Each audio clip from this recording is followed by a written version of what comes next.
Hey,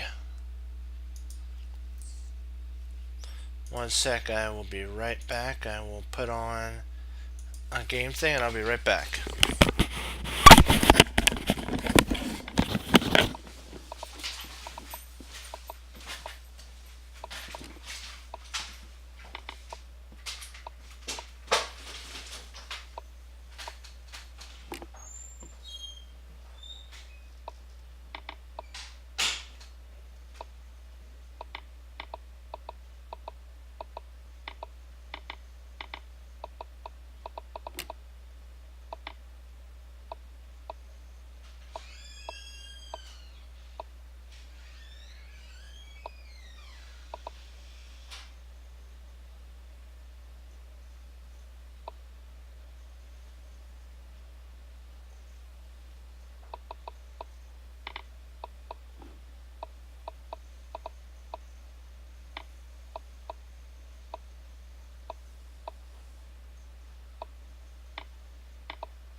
Alright, let's get started.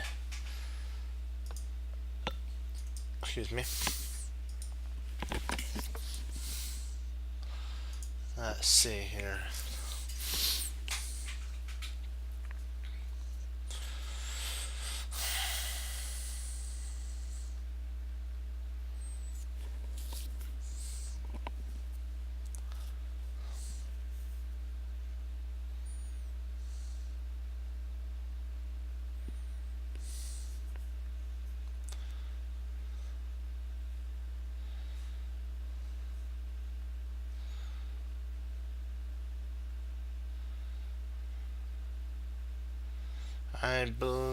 I'm gonna say, okay, bishop f4, and that traps the queen there, and so bishop f4, knight takes f4, rook takes g3.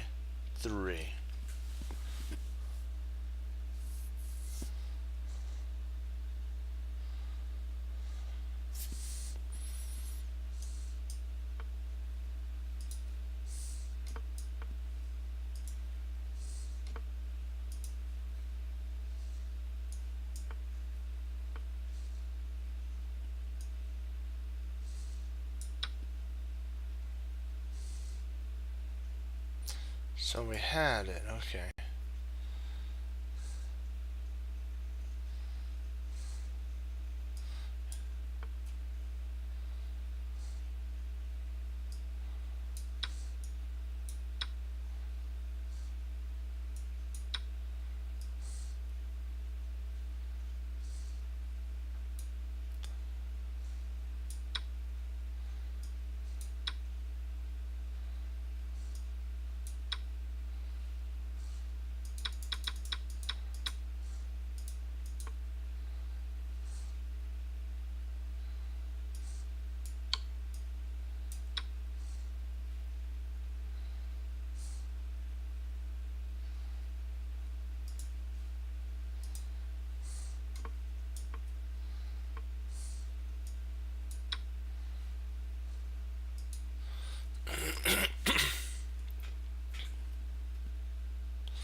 Let's see, what do we got? What do we got?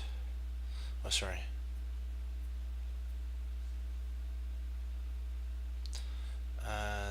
Okay.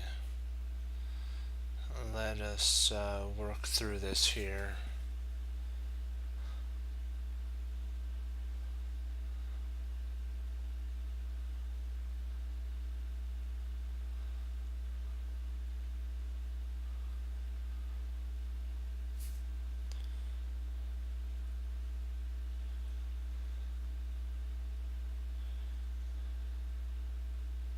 If we play rook takes g7, knight takes g7, so that's not going to turn out to be the way we like it. We don't like it like that. No, we don't.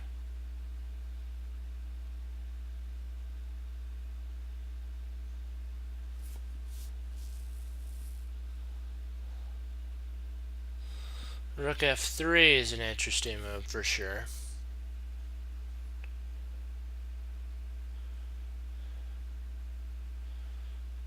That's a double attack on the pawn, and then the queen would most definitely, well, if it goes e7, then we can actually check and win it.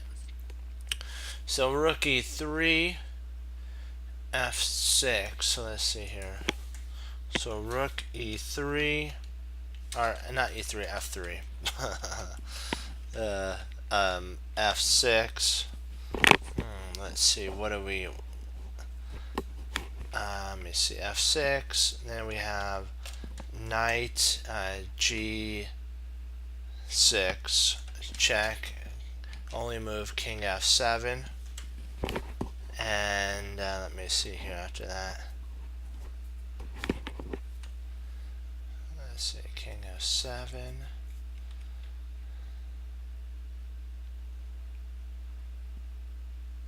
Probably knight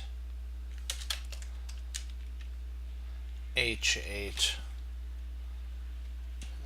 check, king e7, and then queen f7 mate.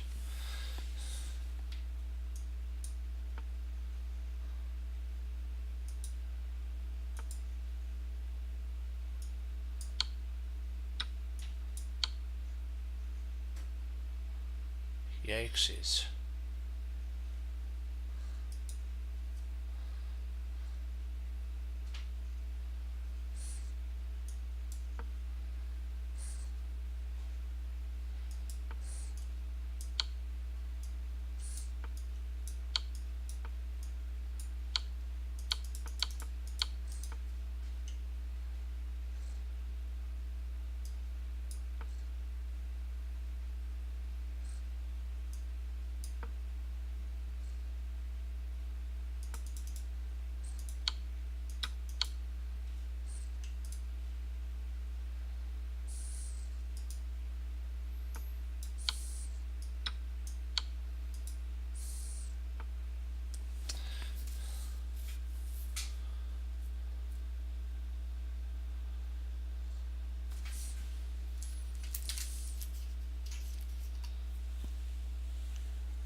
So h3 check, king g3.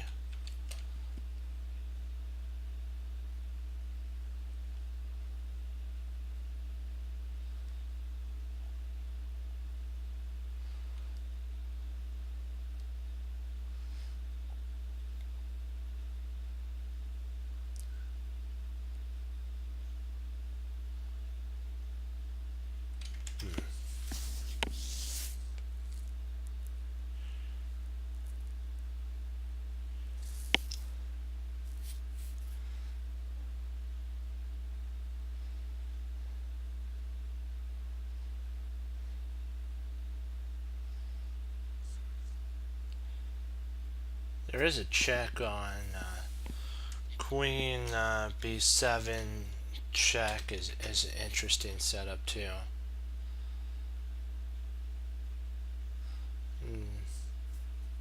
Yeah, I'm gonna do that one. That makes more sense.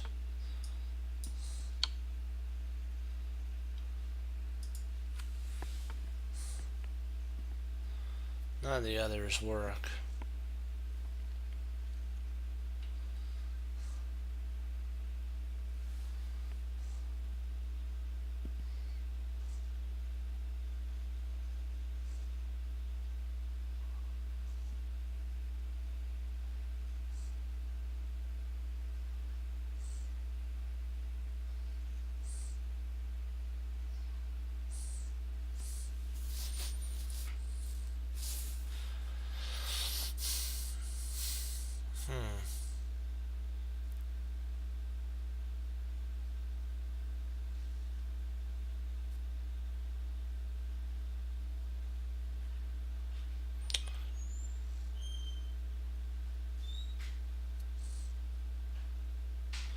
Queen b3, if a3, knight takes, a3, b takes a3, queen takes a3, check, knight there, and rook a5, a6. Rook comes up.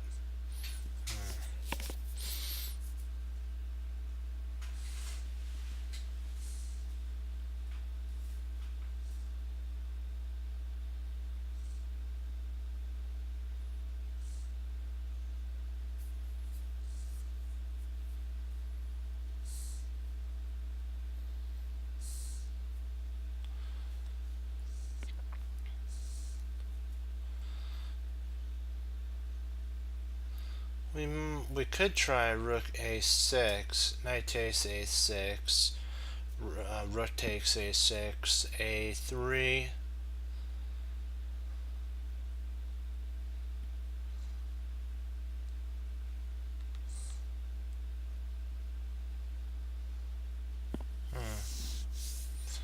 I was thinking about queen a2, well, queen takes a2, or king takes a2, rook check, king b3. We don't really have anything after that one.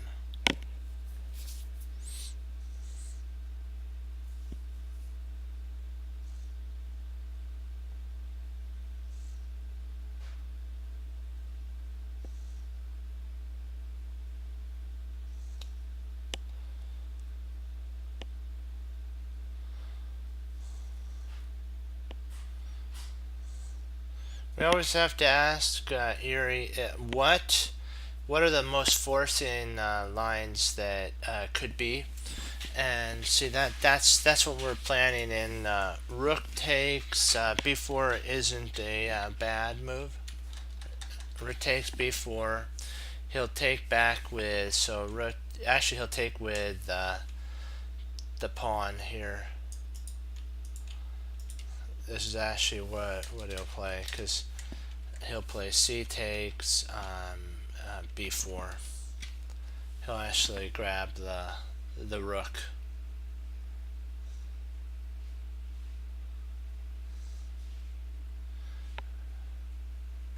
You have to always ask, what is the idea?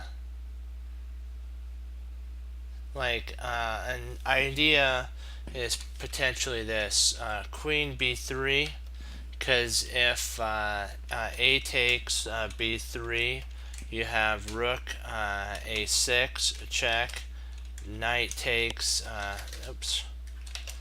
knight takes a6, and rook takes a6, and it equals mate.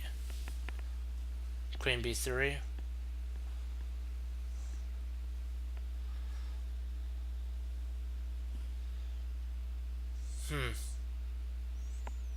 So, okay, rook takes b, c takes b, queen b3, a3, and rook a6.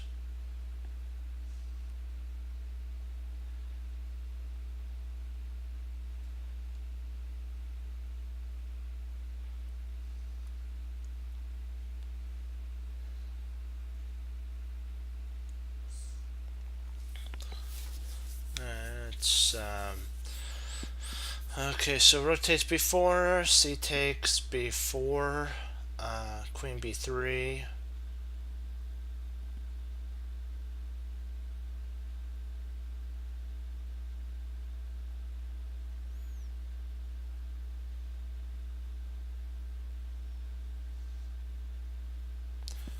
Yeah, that would take care of the knight.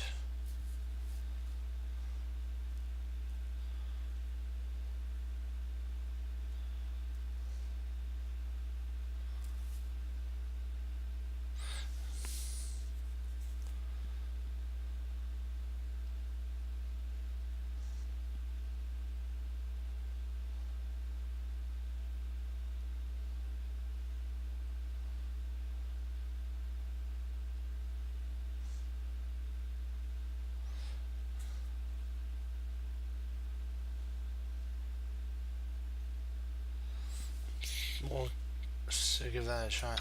Yep.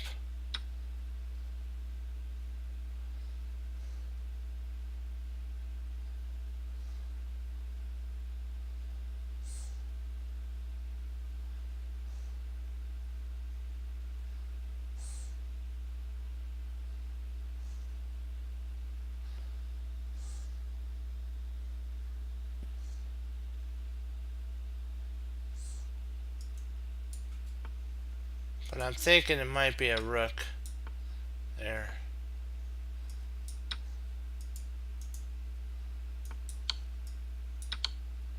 Ah, drat. Had the right idea there. Then rook. Not there.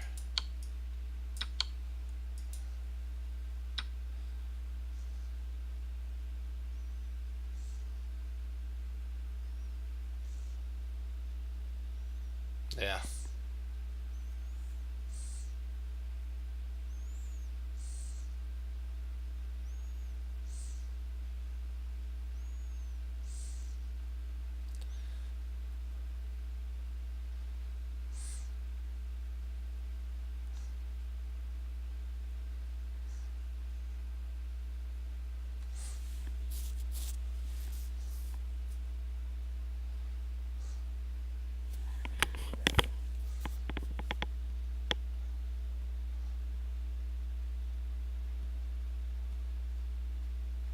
What? Excuse me. Whoa. Rook checks on g1. King h8. Bishop g7. King g8. Knight d and into there. Huh. This is what I'm getting a look at. G1 check. King h1 or h8. Sorry. Come on, work with me with checks. Work with me. H8. Bishop g7. Check. King g8. knight takes d5. Then knight takes f6. Mate. That's the end result.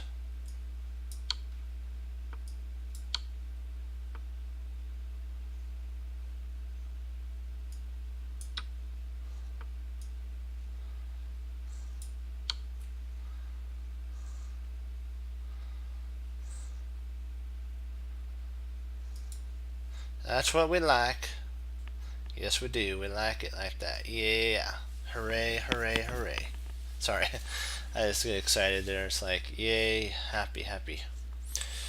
Okay. Let me see here. Let's see. There's Queen A4. King. So Queen A4's check.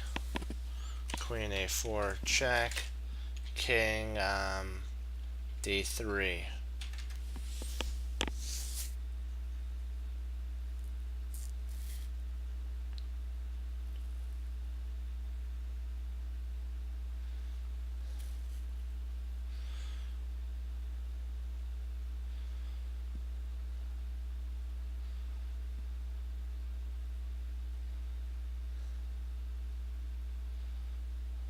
So how can we handle the King D3?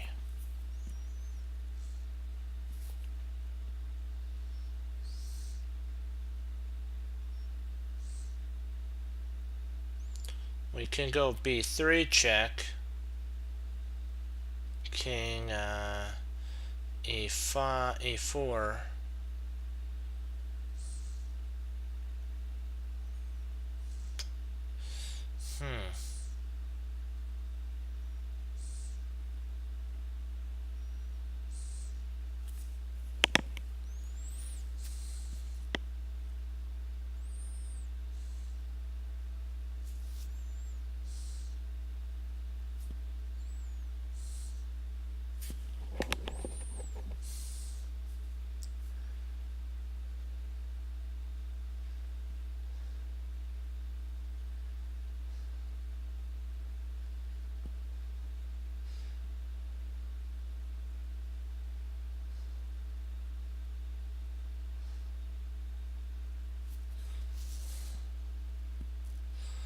For King, Bishop, Queen A4 check, King D3.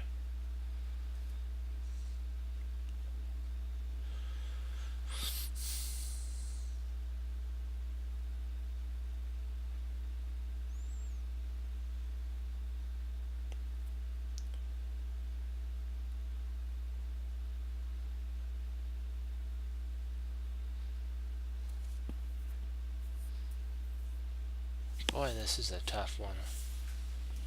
We gotta solve this one.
Snap.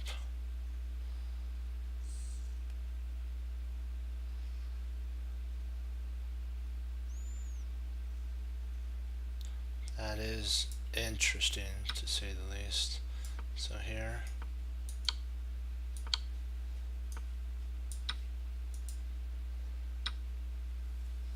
So we need to get right back in right back on that boat. Start sailing the seas again.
Oh, we could attack the queen with g2.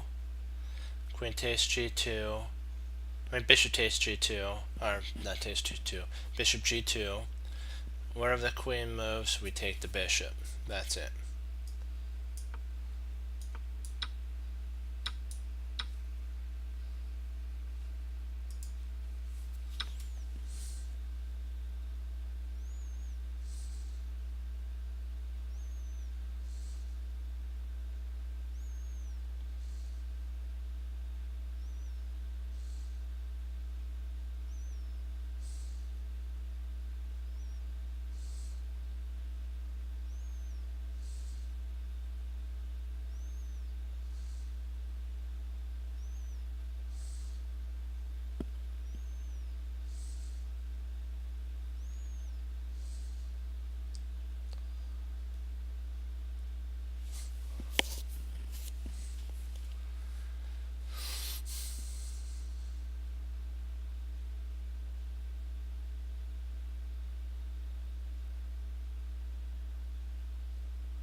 Bishop takes d4.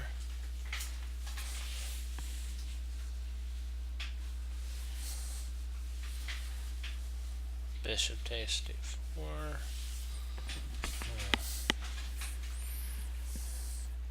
Rook takes the a8.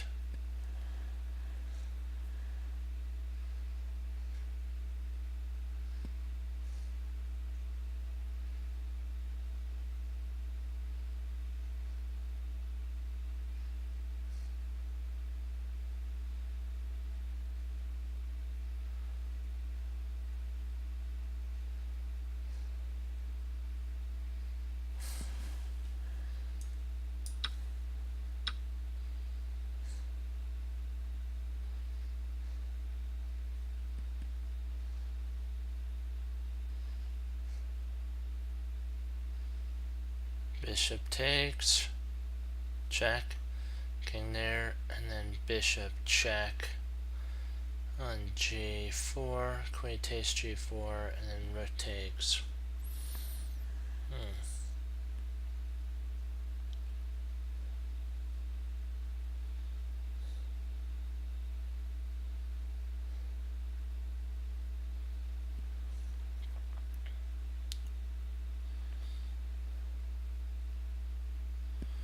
Do we do queen takes f2?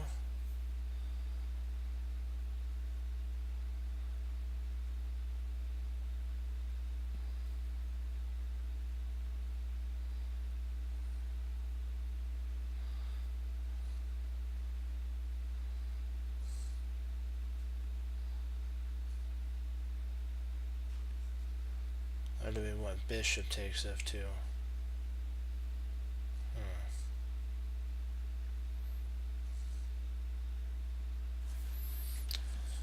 I'm gonna do queen.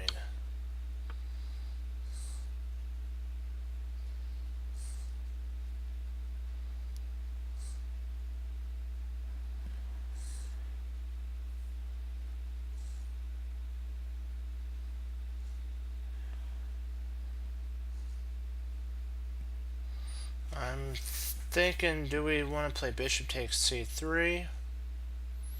Then we have queen e2, bishop g4.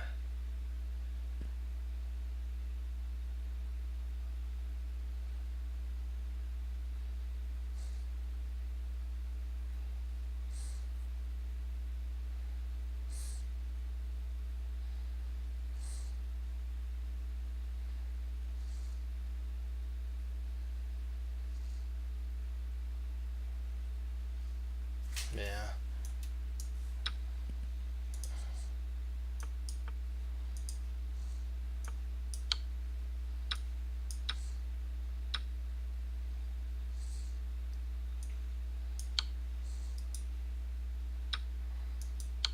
Oops, not there. Oh, not there, not that. What am I missing?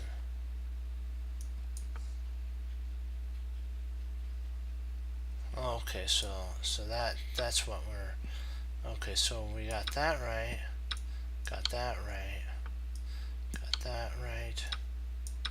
Got that. Oops, wrong way. And that holds the pawn. That's why. Okay. Let's give a reason for each thing. Okay. First of all, we take the the pawn, because we're going to be attacking with the queen. Wham. Then now we're doing a discover check to pick up the rook. The rook takes on h6. Bishop e3 threatens mate and also protects g5. Let's see if our idea has any play at all, because you never know if it does.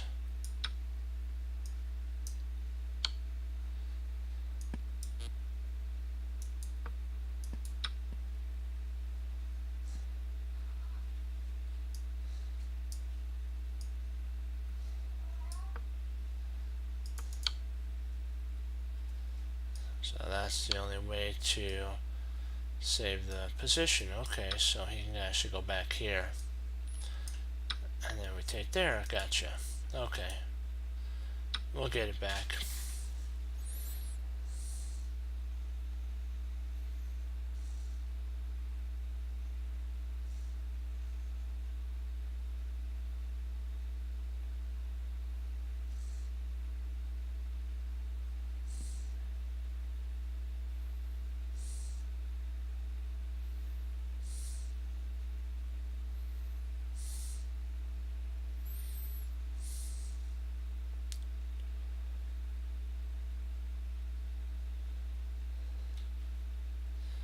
We check on f5, and then he goes back. We have mate, so check on f5.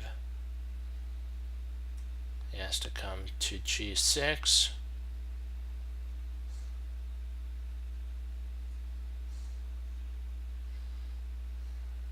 Check. Oops, we can't check there because of this knight.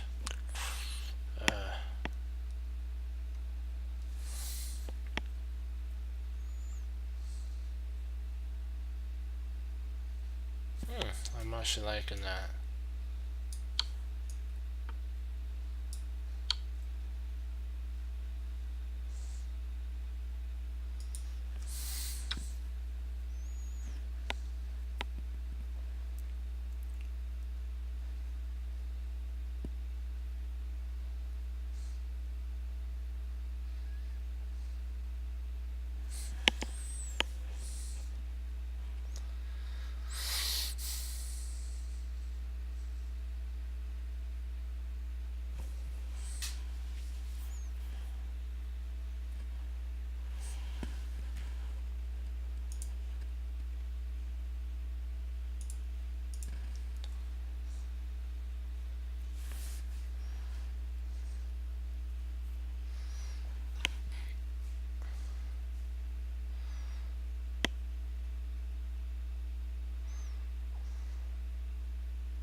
see if rook takes e7.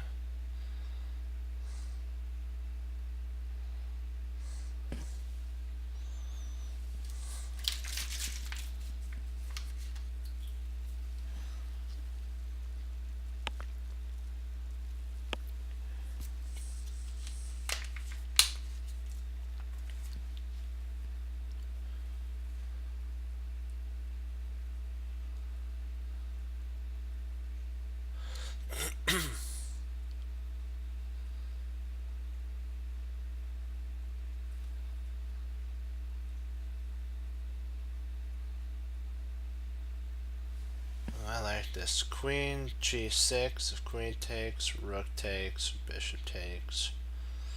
We got him.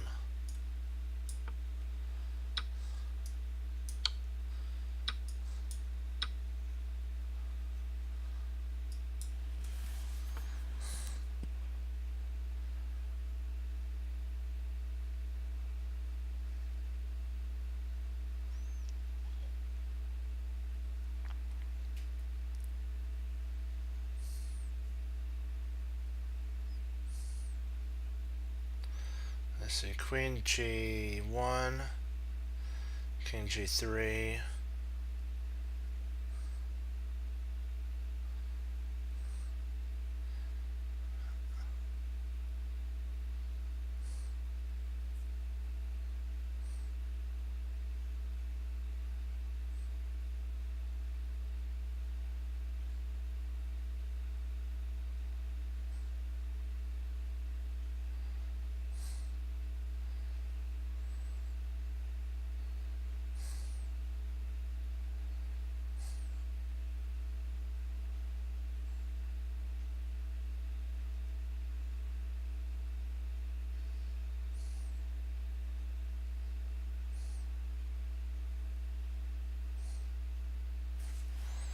Yeah, queen g1.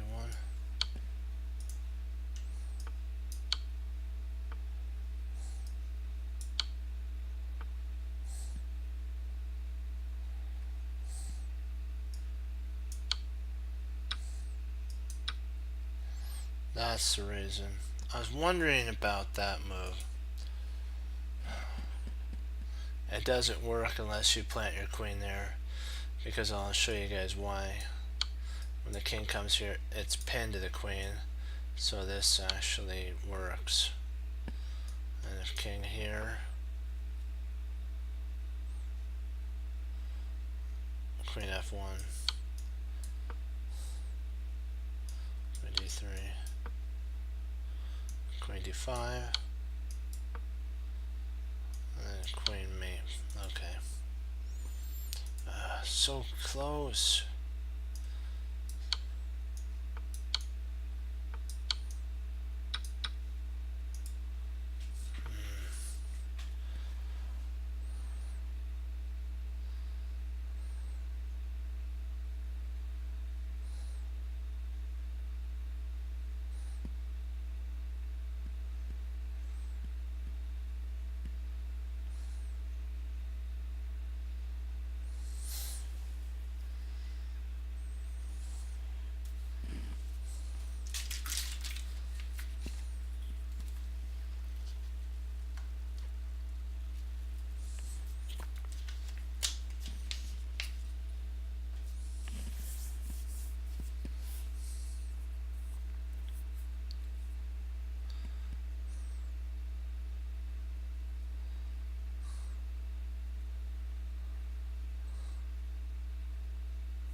Okay, I'm thinking about G3.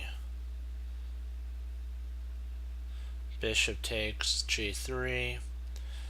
And the queen.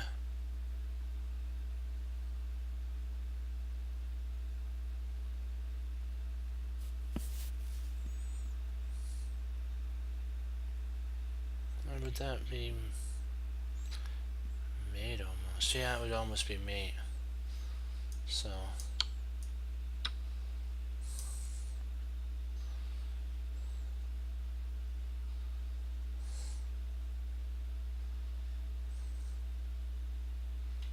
check.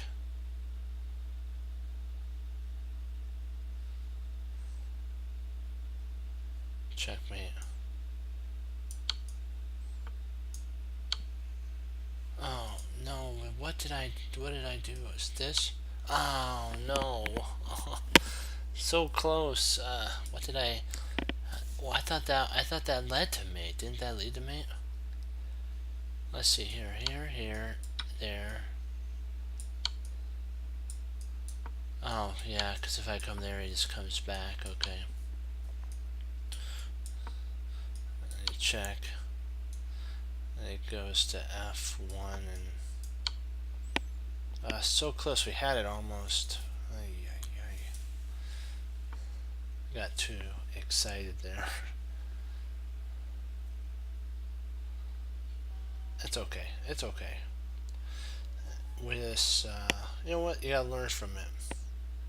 We're not going fast, so that's good. We're just we just gotta get better at calculating, and that just comes with, again, more practice. That word again, practice, right? King D3, pawn push, King C3, pawn push, and then B4 is mate. Okay.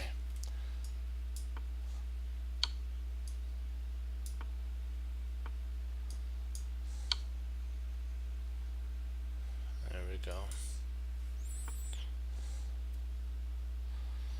We're getting those combos down, so we're doing good. We're right on track. We just have to,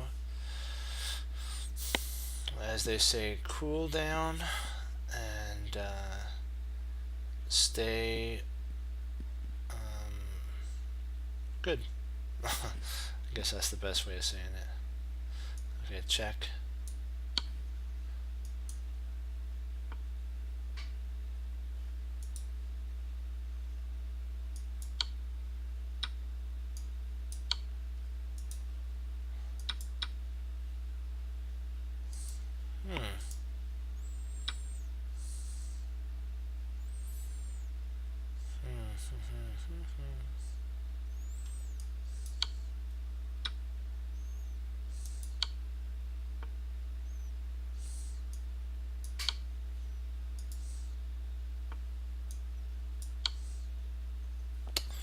I'm gonna see what that is then. Is it right there? Interesting. Interesting.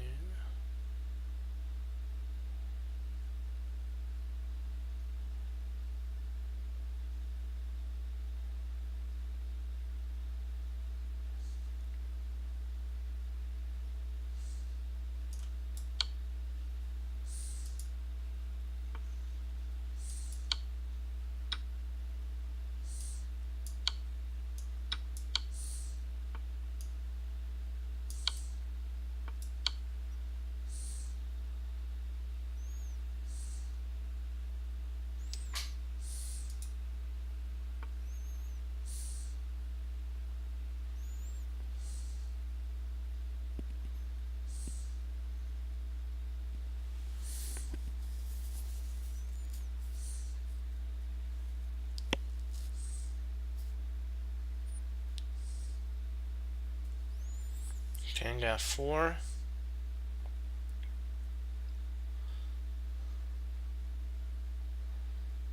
Pawn push.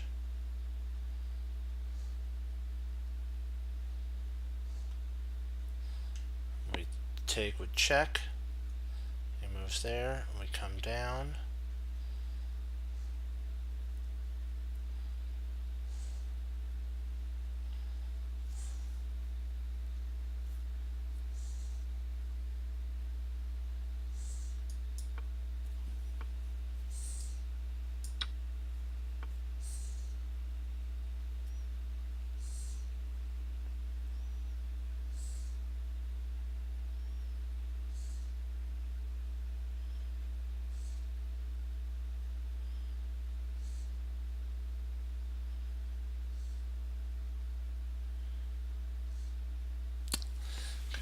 This is the tough part here, because you have to figure out, I think we have to go all the way back to E1, then when he pushes we can actually move our king in, and yeah.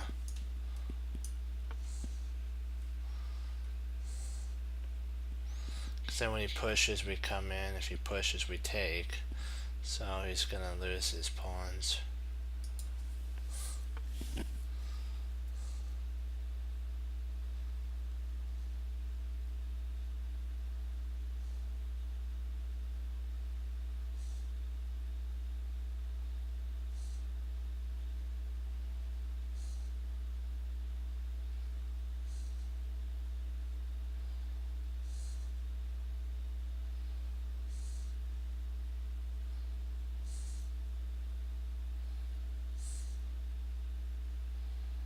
Rook C7 is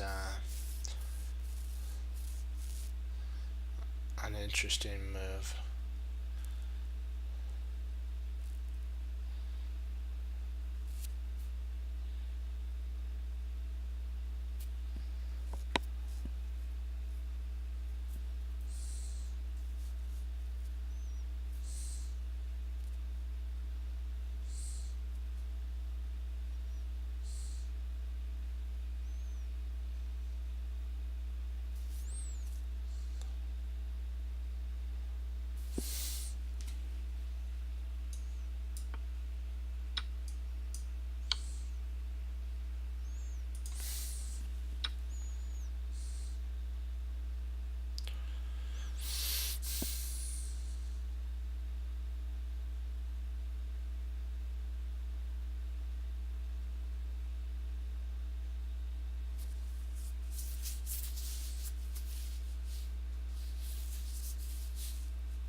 Check. Knight takes. Check. King up. Check. Pawn push.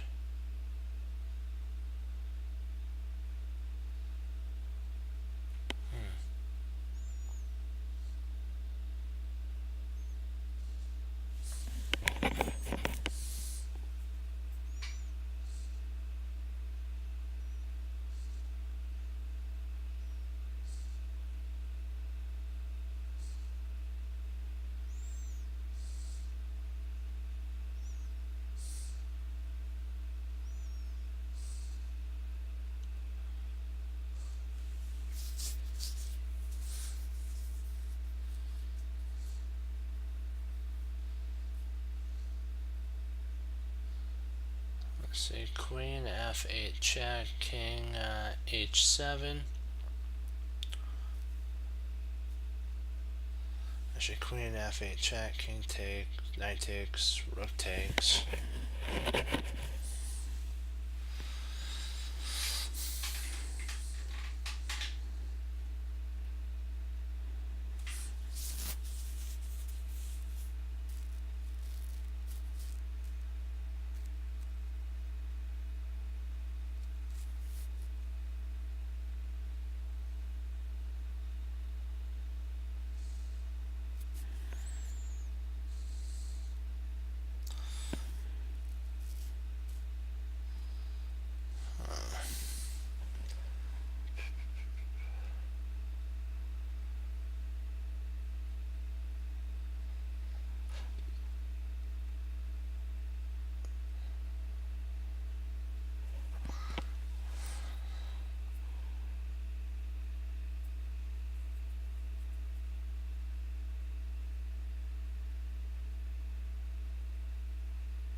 Bishop b4 is a good idea, and then we got check and then checkmate. Yeah, let's do it. Okay.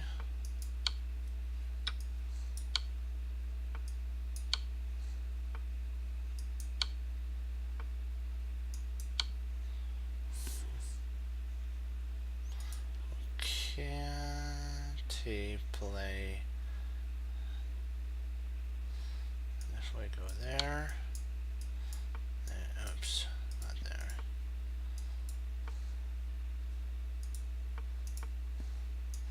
Here.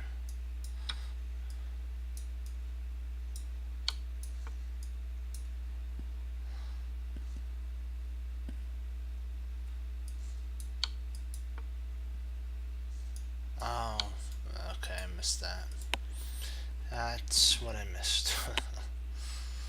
Okay, gotcha.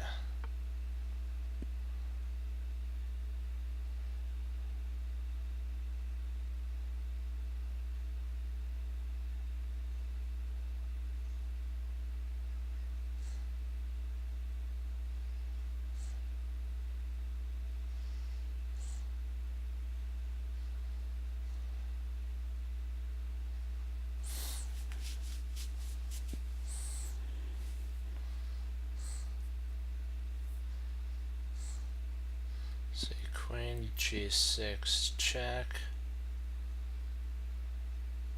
F takes g6. F1 takes f8 check. King comes up.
G6 check.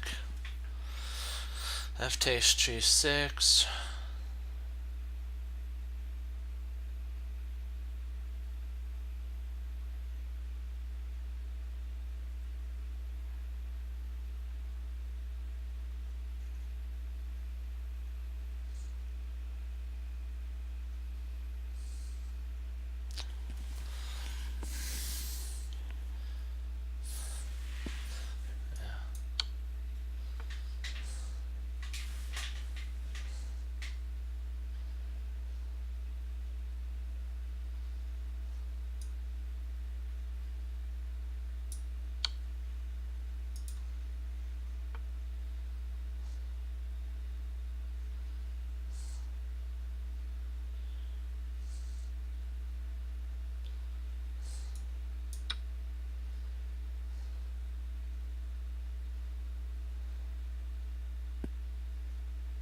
Wait, didn't I do that?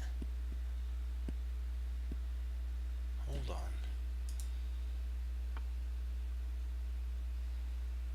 I thought I did that.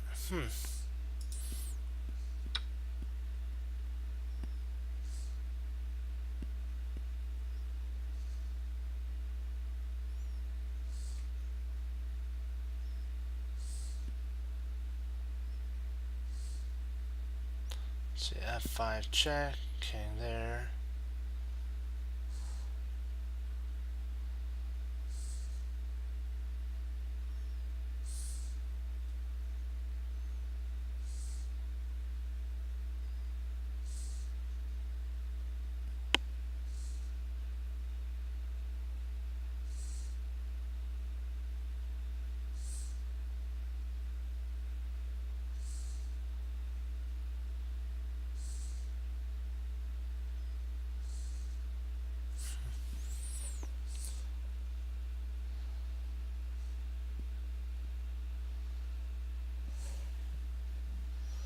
Queen f5, check. King h6.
Do a queen.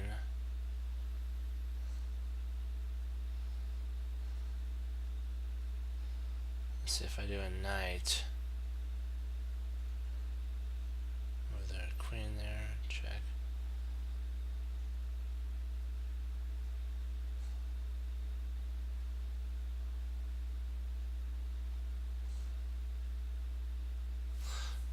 I'm gonna do a queen.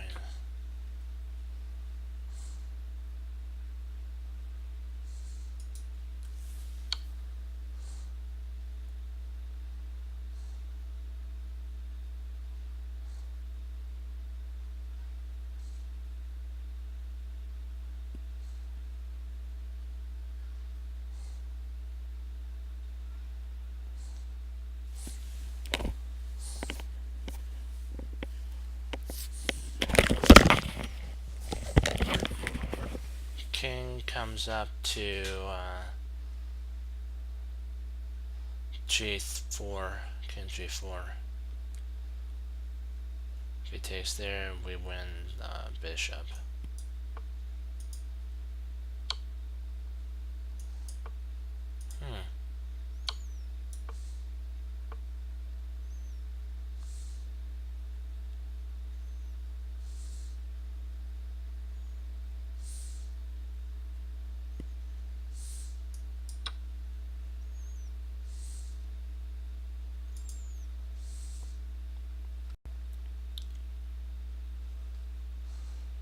Oh, I get it, because if we go, oh, he's got that pawn push. Okay, yeah, because if we go up here, he's got that pawn push. But if we go back, and he tries something like that, we just play bishop takes, so we pick it up. Yay.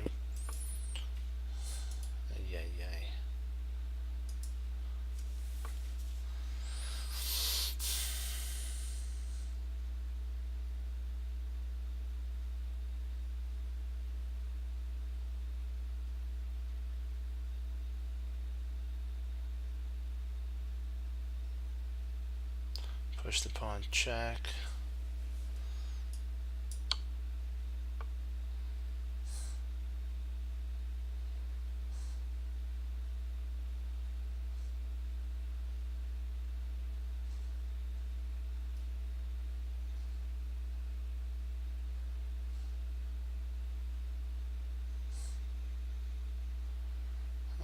Queen a1.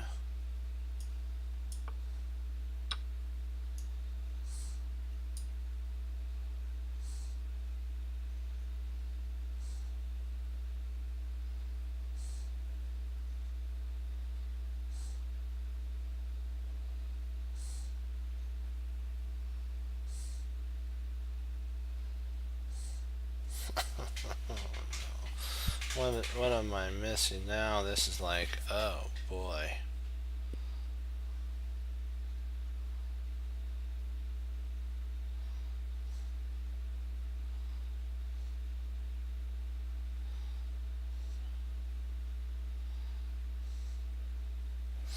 I guess we do have that, huh?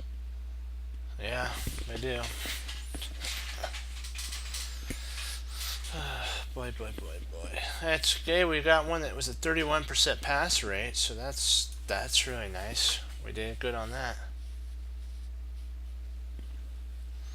Well, they're a little bit difficult, and some of it's just miscalculation. I'm really working on I'm working on getting over that. We're not going fast. We just gotta work on calculation. So that that's something that is better than going fast. So I figure we can work on that.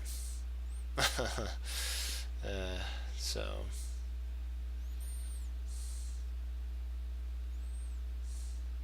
I know I said that a couple times, but I mean it's just like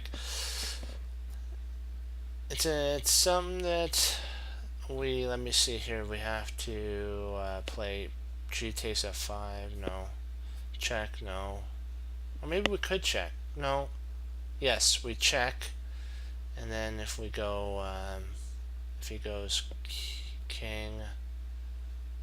Let's see if he goes. If we check, then he goes king G6. G takes F5.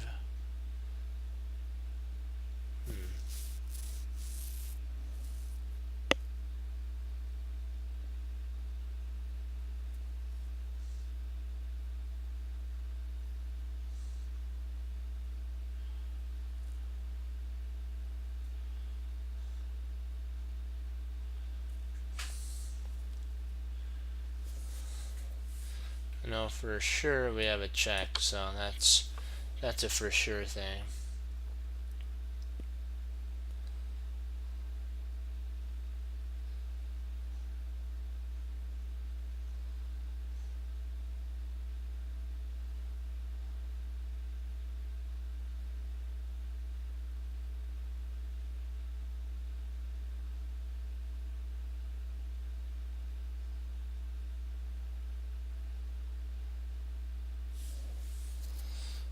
G takes F5, and if he comes forward, we can check.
F4.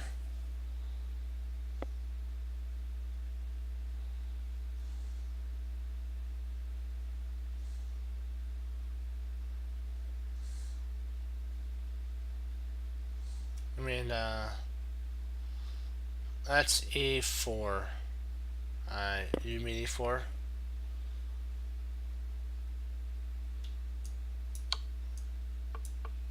Oops.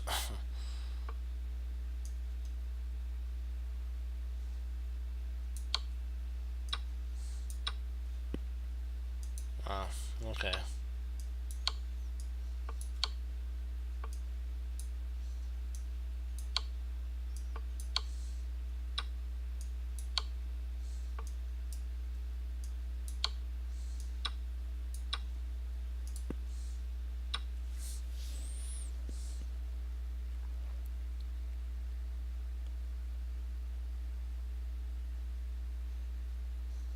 Oh, we'll have to, yeah, F4, yeah, after all that. Yep.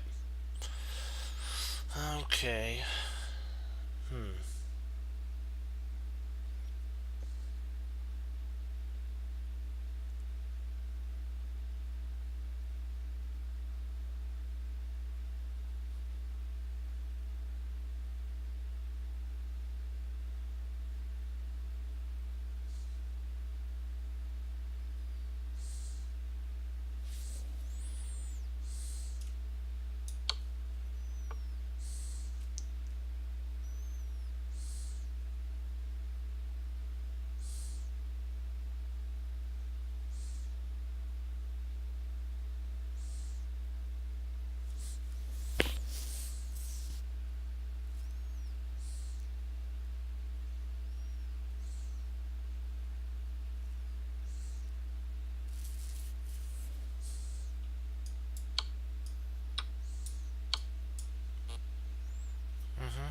Nice, yeah. I think we did this one before.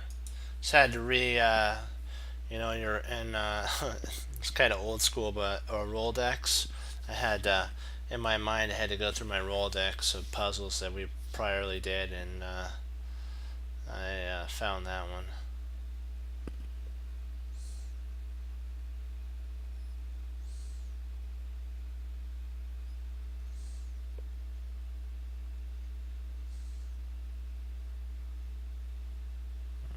Hopefully we can get our queen somehow safely to g5. We'd have mate. If only, if only. Only for 2 moves. Yeah. Yeah, if only though. The whole thing is, it's the sad song, if only for a move.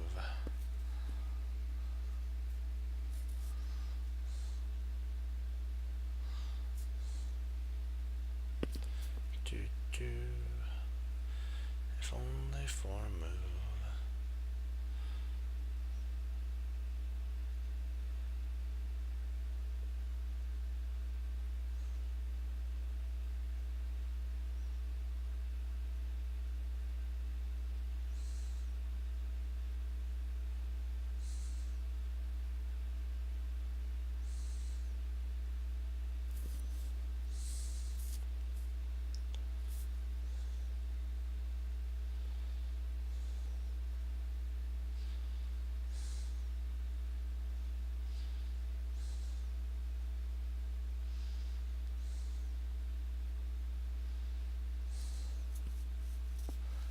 Alright, we could try. No, that doesn't work.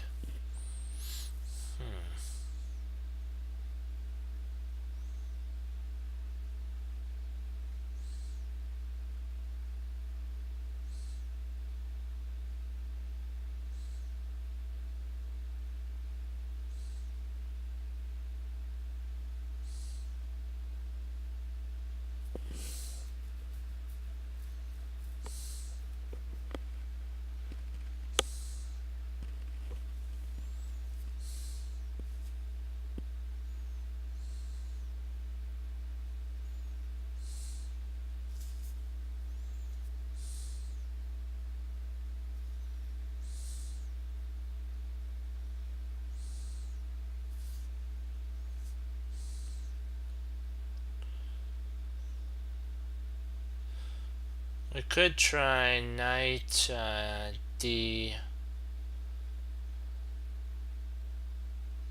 Knight d7.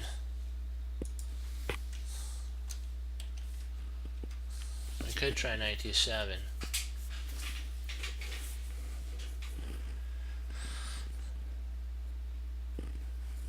That attacks the queen. And if queen takes, then we have so knight d7. If queen takes d5, we have queen f6. Then queen to g6.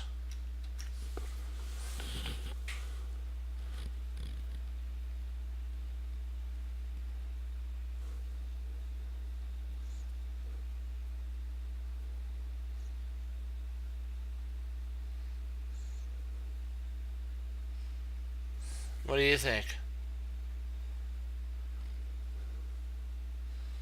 And knight d7, if rook takes d7, we'll play knight takes c5, rook takes d8, and rook a takes d8.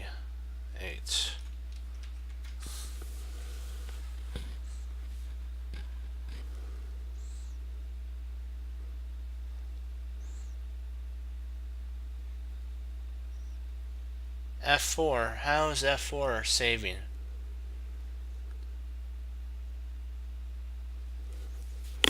How does f4 save?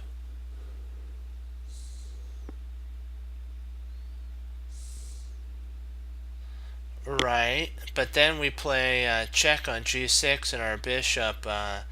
That wouldn't work. Yeah, well, I was just wondering. I was like, I thought I missed something, but I believe that's right.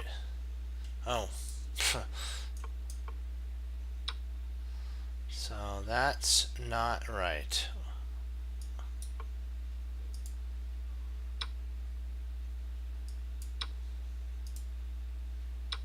What did we miss? What did...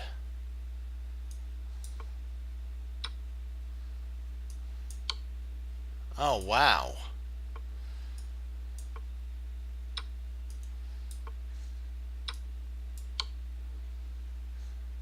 I gotta see that. That was beautiful.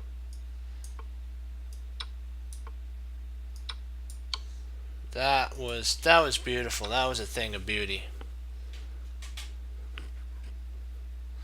That was a thing of true beauty right there. That's okay.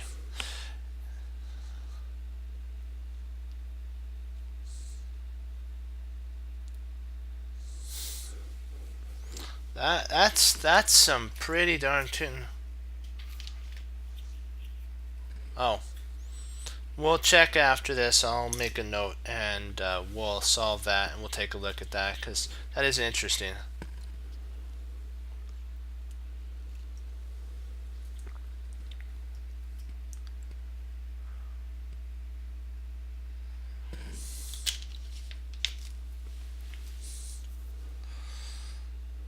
I think it's because it wasn't forcing enough. So, it's like one of those. Some of those are really, I think they underrate them, but that's just me. And I think some of the ones that are like right there are overrated, but that's just my opinion.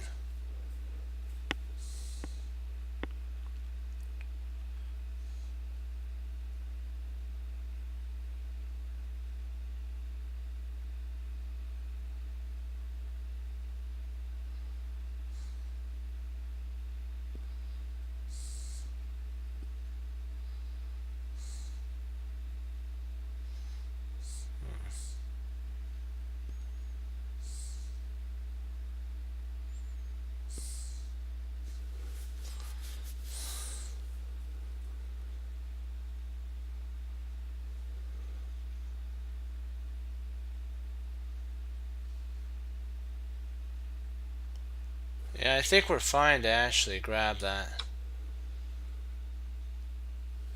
I think we were fine to grab that.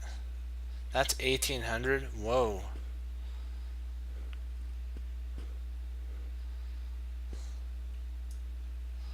Oh, sorry. I gotta go back to this one. we were going to take a look to see why was that knight not taken. So we will see.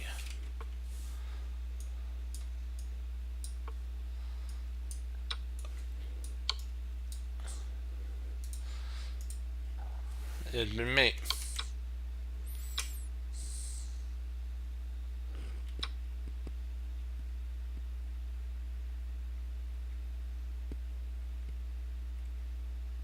Yeah, I agree. I was just like, huh.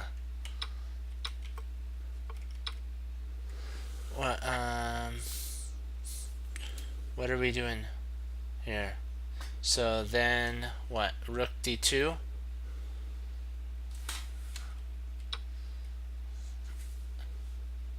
Rook d2 here? But I still think he falls for the same idea though, of mate though. Well, that loses the game because of mate.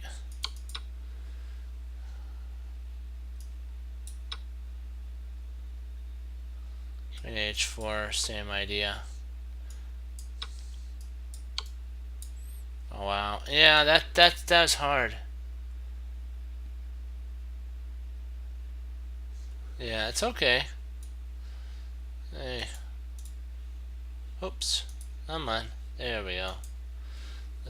We'll get back on that, as they say, pony, and keep riding until we get our rider's badge, right? Or our tacticals badge, right? As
yeah, when the queen takes, we take there.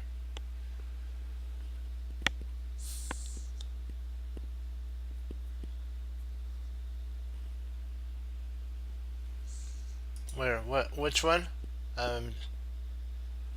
Yeah, we're a whole piece up.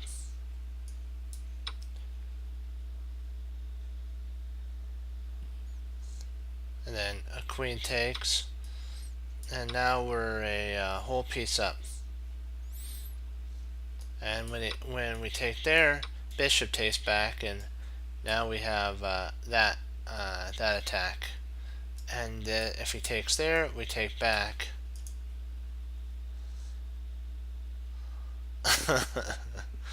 That's funny.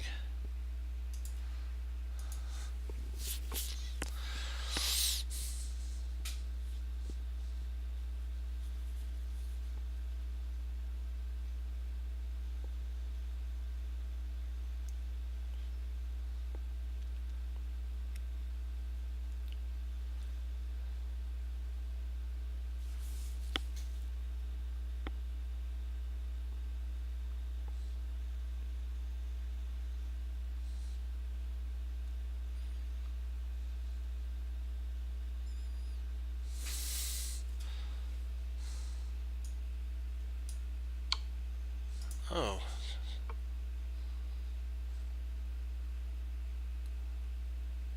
Okay, what did we overlook there? What did we... was it...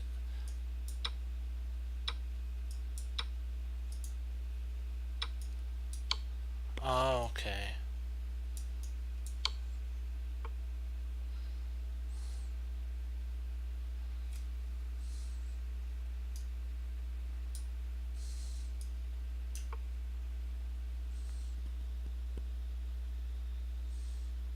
Okay, we'll do that too. Let's see how we're doing on time. Oh, perfect. We'll go over that, and then we'll do the Grandmaster game. We'll do the Grandmaster game, then we'll come back and pick up some. I usually, do it at the very end, but we can do it a little sooner. D4. This is Hikaru versus Fabi. This is the Blitz game in the London Championship. The reason I pulled this game out was this was a type of London system, and I wanted to kind of go over some London games that Nakamura recently played, and so this was one of them. It was really interesting how he set it up too. So found it. He did more of the richer. I don't know how to pronounce that, but this is like a London kind of setup. That's what they're. I can't believe it. It said that it was London.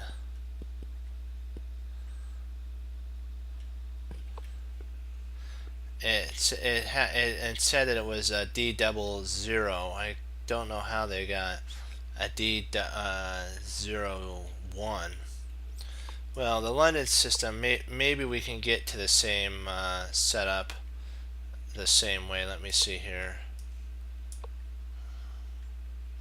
So it's the same. It said I did some research. It said it was a London system. I don't understand why. I picked the London game, and I thought this was the London because I did it based on D00. That's okay. But if you guys are wondering what I was gonna do was not this. I was gonna. This is kind of the London system setup. And then if here you go there, you got, and you have here, and then you bring a queen in, and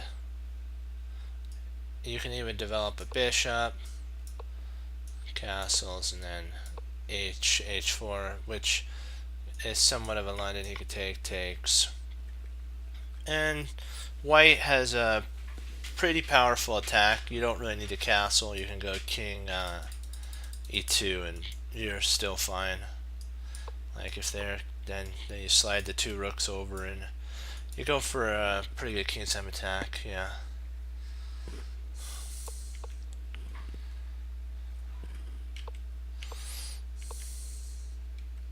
It was a good game anyways. It said 00 on there. I did look at it, and I thought that it had some London in it, so because I think it has to do with the bishop.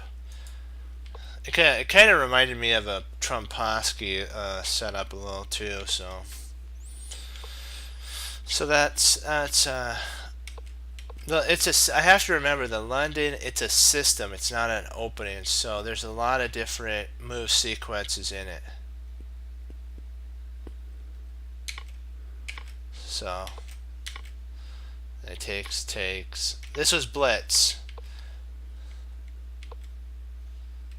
Castled, queen, and then now you can get your pieces into the fray if you wanted to. Ooh, castle, queenside, nice. So that now when takes, rook takes, and you have that, you have that, you have that, or you potentially can get our friend Harry coming up the board too. You can do bishop and then Harry, and then get him up. Get him a rolling and a groove in there. This is actually this involves Jeremy Silman's idea of taking away squares for the knight. See, the knight would love to. Let's say we played something like this. The knight would love to jump right in, and then cause some panic in the position.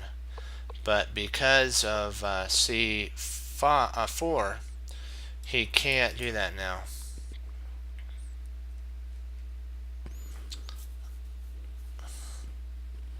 He can't come here. He could come there, but that would not be a fun thing. So the bishop comes. Now it's protected. The rooks are connected. So how many pieces are out? 3. How many pieces are out for white? 3. So it's actually even development. But there's one thing that Nakamura has. His pieces are a lot more fluid. They can flow better. They can actually jive and jive. This knight is like stuck. This knight can come in if it needs be here or even in there if it wanted to, because it's protected, and it could go after the bishop and potentially set up for some sort of attack. Depends on if Nakamura wants to set that up. I'd go more e5 because that has more of a threat on the bishop.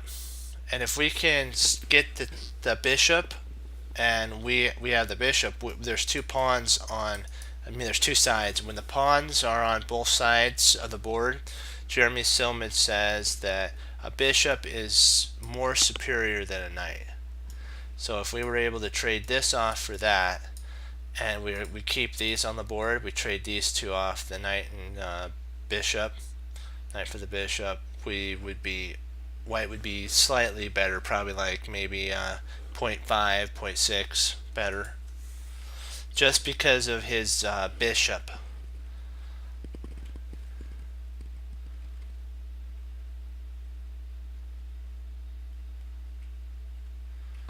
Well, he's Jeremy Silman is a really he's a great book. He's a great writer on how to teach chess. I really think he's down to earth, and his goal is to help the player. Oh yeah, you're funny. Just joking. Okay, you're funny because that's the point of that's why we should, when you guys like get a rating or something, you guys should write books too, because that's the best way to give back to the next generation is through books.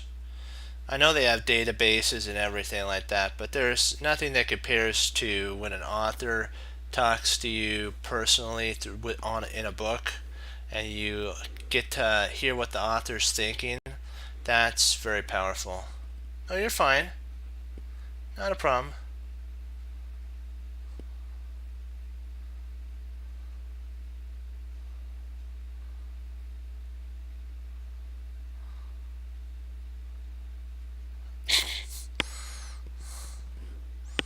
Oh yeah, that was one of his examples in the amateur's mind. He had a student that I think it was like he was 1480 or something like that. He might be 1500. He did a lot of analysis at the very beginning of the moves and everything, because Jeremy Silman would set up a position like this, and then he would ask, "What's the imbalance?" Like, I'm just gonna do this, and then what he would do is he would say what he would get to this point, and then he would say, "What's the imbalance in this position?" And he would ask his student that, and his student would say, more likely, he would say this if he was learned from Jeremy Silman.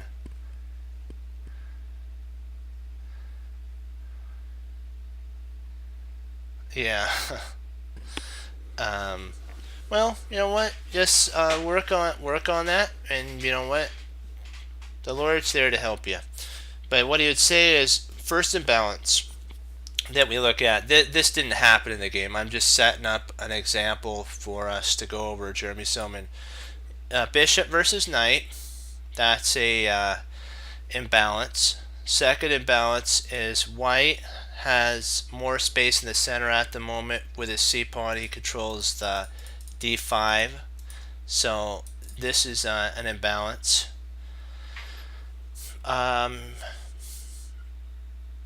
And we're coming close to where, let me see, I'm trying to also figure out that it's the bishop and knight, center, pawn, which he has more space in the center.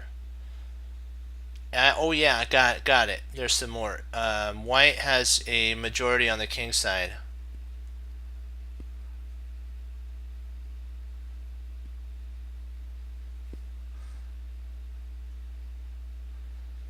Oh yeah, that too. I knew I was forgetting something. Yeah, the castling on the opposite side is an imbalance. So, basically that's the, I shouldn't say basic. There's four things: knights and bishops, castling on opposite sides, pawn in the center, which controls d5. So now we can control d5. And white has a majority on the king side, pawn majority, and black has a pawn majority on the king side. We have one on the queen side. But I just wanted to give you an example. Well, that's an imbalance too. That is an imbalance. But you always got to, sometimes what you should do is take a position, and even if the move's kind of not good, try to make an imbalanced position and then ask yourself if I should, maybe not, just set up, maybe if you have a board, set up a setup, maybe like pawns, maybe a French structure, and then put bishops in like certain areas and knights in certain areas, and then ask yourself what's the imbalance in that position and how would you handle the move sequence if you were black, and how would you handle the move sequences if you were white. And then you can start to train yourself in the imbalance is, and because what will happen eventually is if you get really good in the opening, but the problem with that is what happens if your opponent diverts from that opening and does some really bad move. You have to rely on your tactics at that point, and you have to rely on your imbalances. What's the imbalance in the position? Do I have more central space? Is the position locked? Is in the center? Do I have to then go for pawn pointing? What type of imbalance am I looking for? Yeah.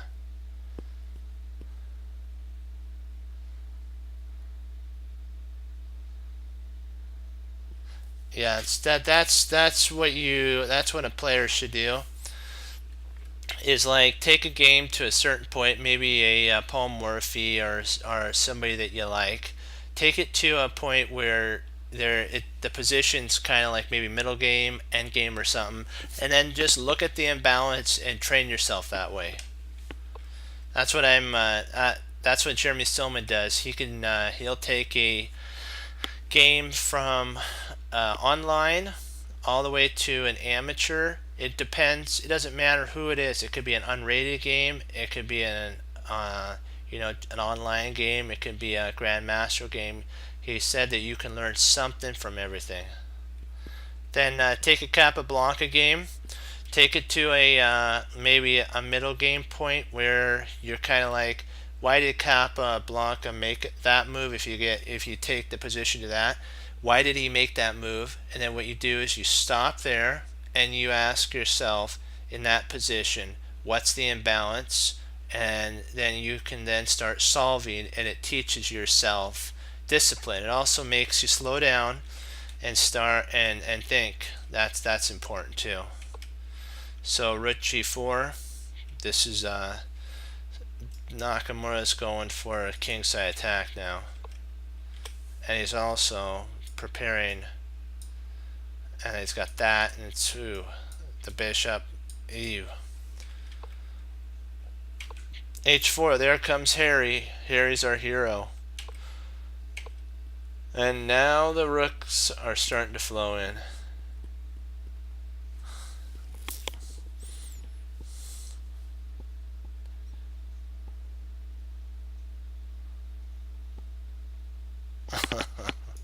Yeah. Kappa was a interesting chess player.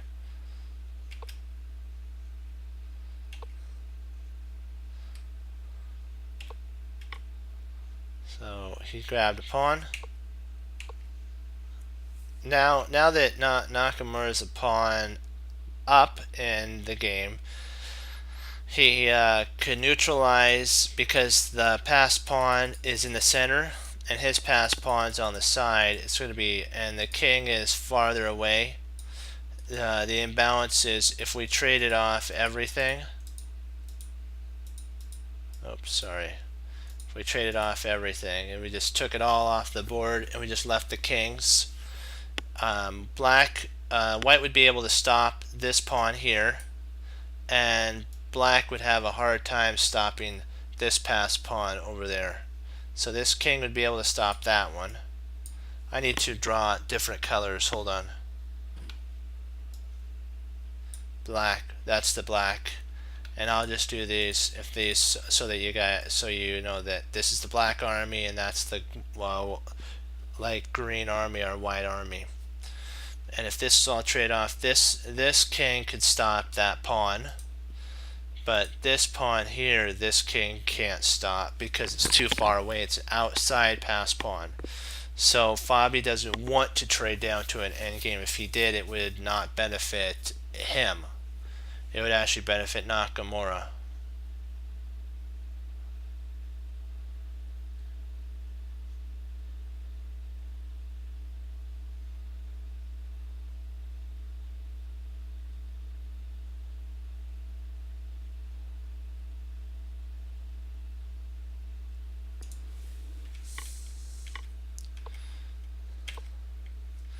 Rook g6.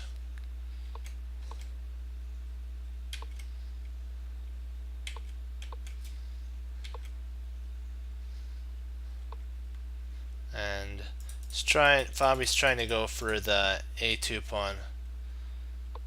Check. No checks here. And that's covered by the queen. There we go. Now this deprives Fabi of an escape on f6. Now if Nakamura, like I said, could trade all these pieces off, it favors. Yeah, he can't. This would be a bad idea if he came over and grabbed this. Yeah, you'd have to be careful. I believe that. And that this would be a little bit harder of one to.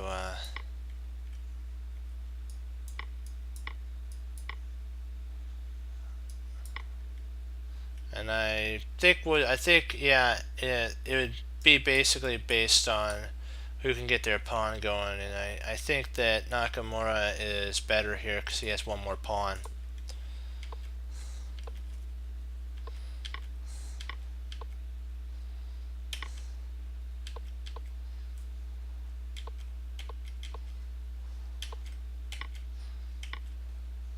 There goes Fabi's pawn. Oh no, not good. Look at this monster. This is sad. This is a one soldier versus three. He's got to get totally mowed down. Now one pawn. There it is. Up it goes. Up the board we go.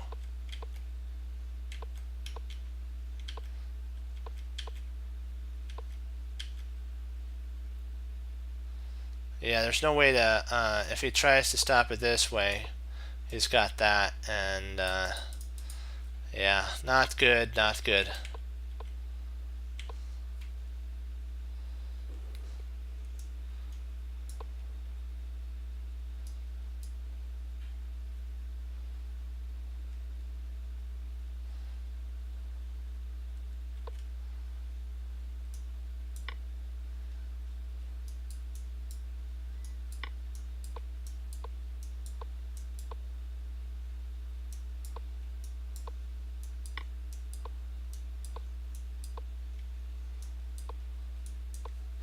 Now you get the Jeremy Selman's endgame course and you just come over.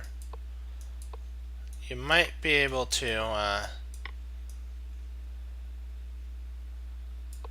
draw this. Yeah, I think it's a draw now. Wow, that would have been close if it would have been a draw. I think it might have.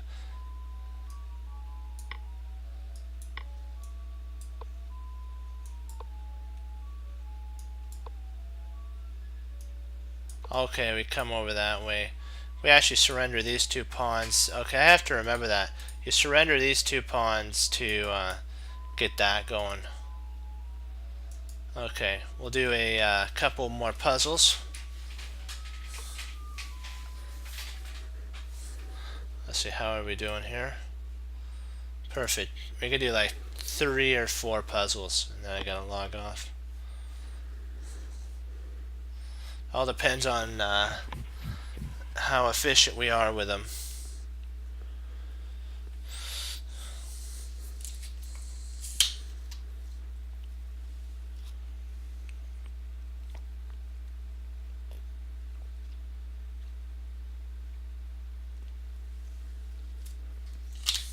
Sorry about if I drink you guys here. I was just thirsty. Let's see here.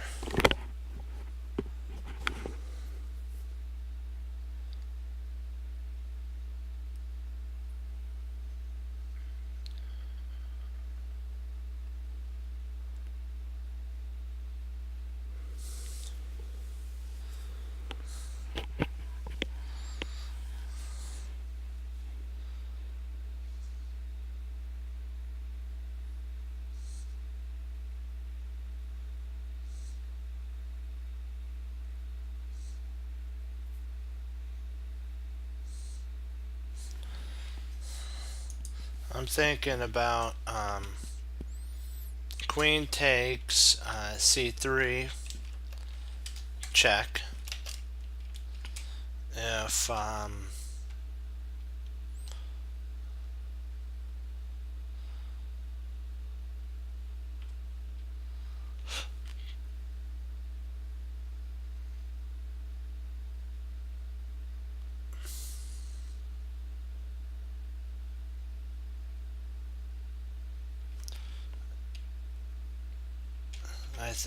thinking that's an idea, and then we could pick this pawn up and get 2 bishops versus a pawn. But I'm not sure if that's bishop and knight and a rook versus 2 rooks, and it's about equal material.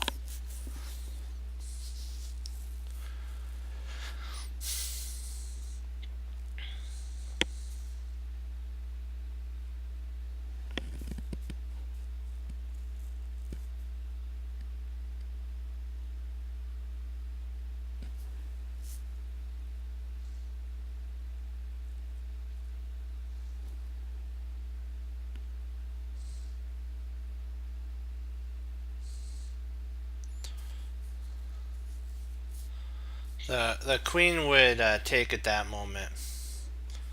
The bishop, I looked at that area. Oops, whoa, whoa, whoa. Oh, okay, good. I'm like, I had my mouse on that.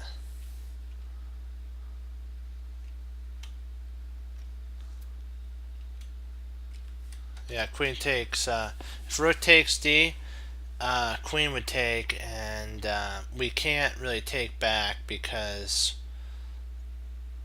the rook would take the queen.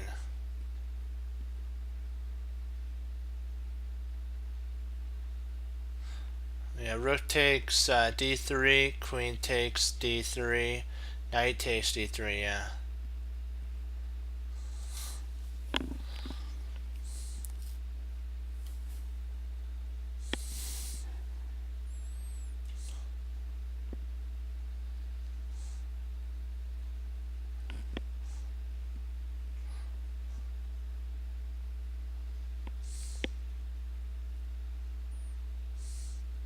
Oh, I got you. Rook takes, queen takes.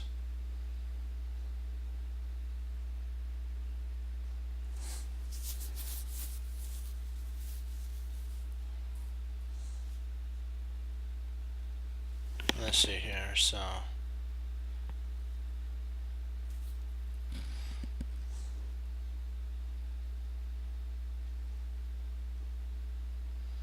rook takes, and queen takes d3.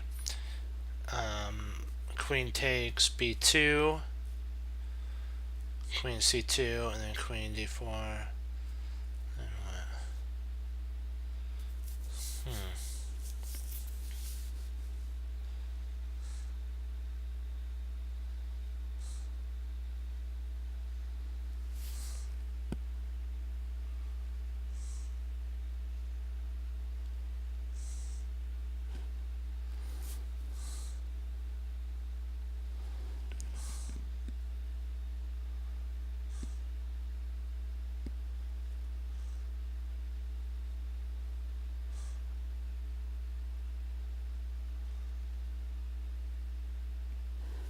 Yeah, I'm thinking that too.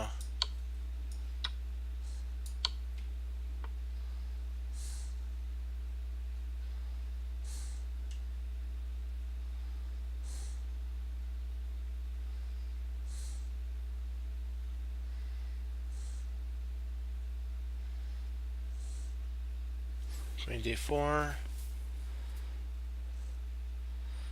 King there.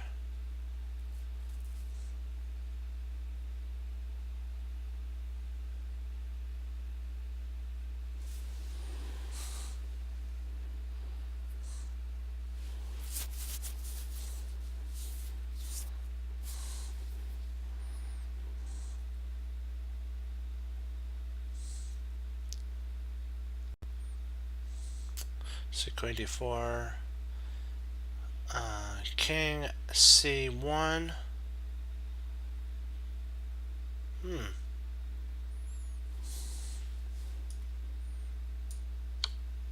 Yeah. Then you take the. Yep, that's right. I had to remember that. That's hanging at that point. Good find, Erie.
Queen takes b2.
See, queen takes, let's see something. Okay, queen takes, b7 check, king a5.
Yeah, I'm liking that.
Hmm.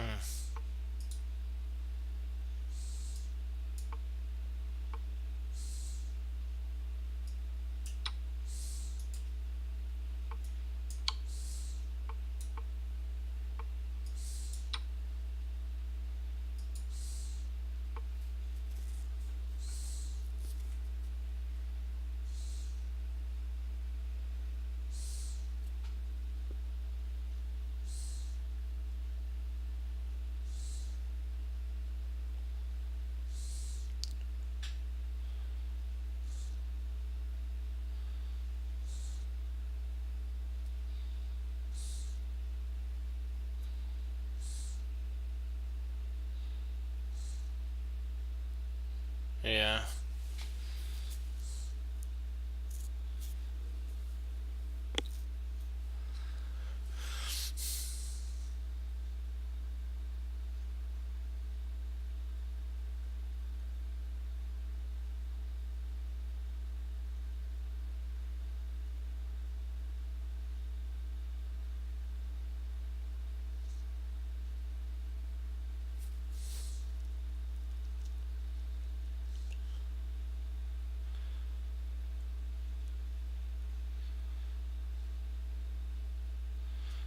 This is a problem.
I'm thinking king.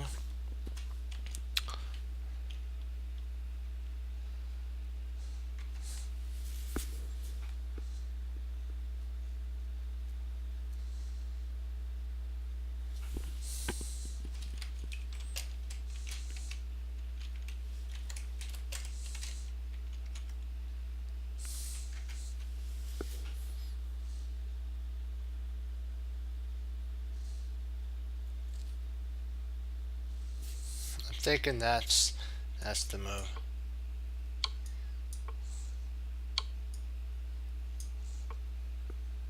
Oh. Oh, snap.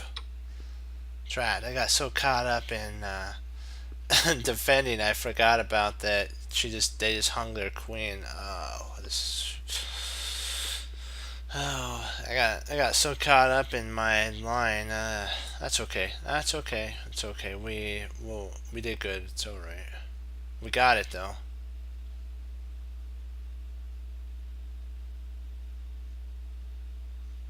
Unlike me, yeah.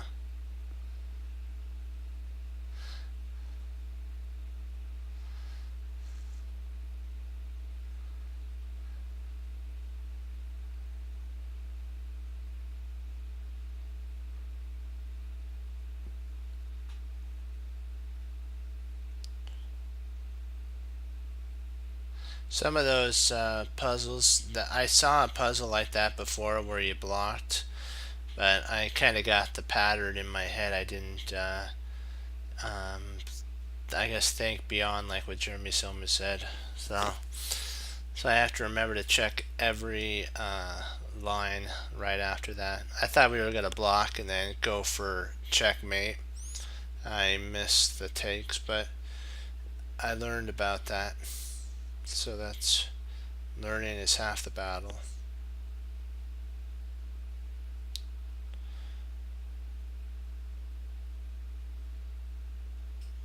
Let's see, queen.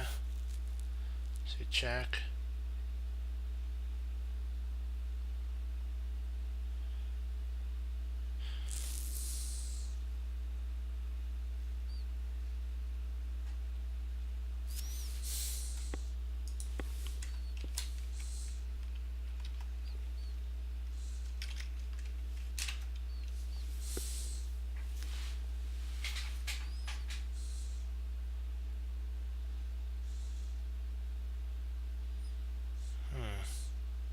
Just looking at that really quickly. Let's see, D.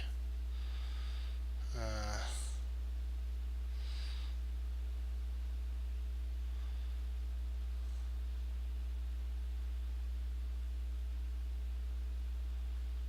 let's see here. So,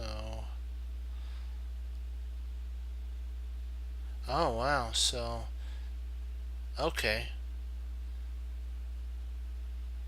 Yeah, that is. Yeah, you're right. This is the move here.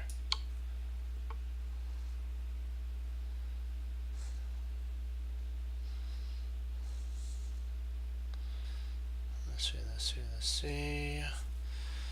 Let's see. E7 check. Takes. Queen E. Okay. Yeah.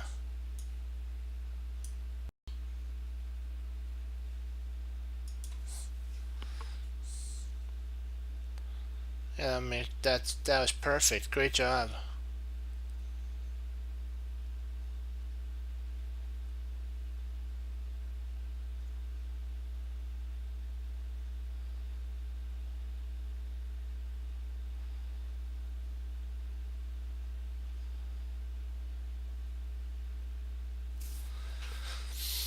Okay.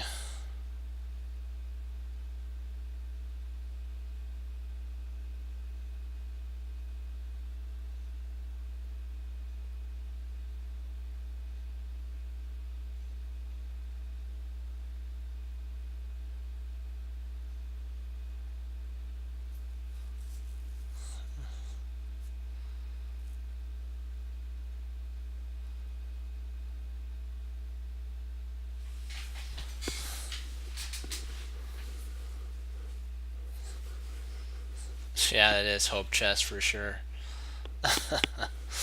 It's like, alright. What do we gain from that? That's basically, actually, I think Jeremy Soma says, what wonderful move does, what does that move do wonderfully from my position, or something like that? I might be pronouncing it incorrectly, what Jeremy Soman said.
So rook takes h6.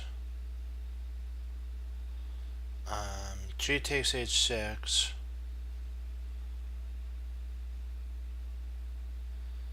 Queen check. Bishop moves in. Rook challenges, then check. Then we can push.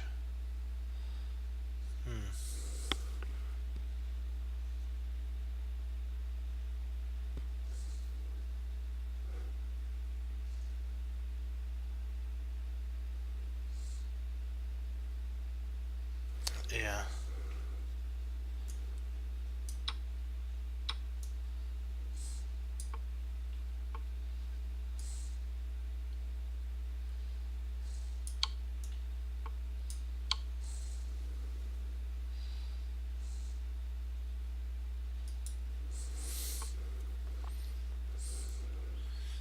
Nice work.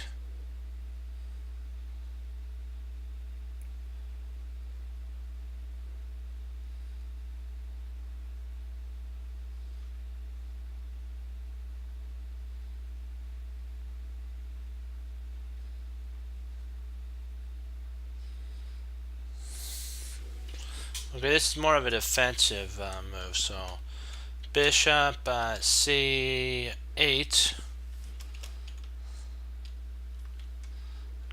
If e5, then we play bishop e6, and then we start push. Then we push our pawn to the board. Then we push our pawn.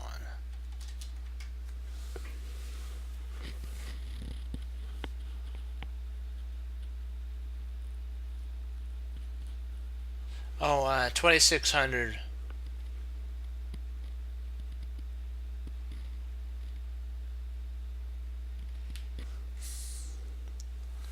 But what the problem was is the moves got so weird, not weird, it was so computer-like. It's almost like you'd have to think like a computer to figure the tactics out, and so they it kind of got not fun.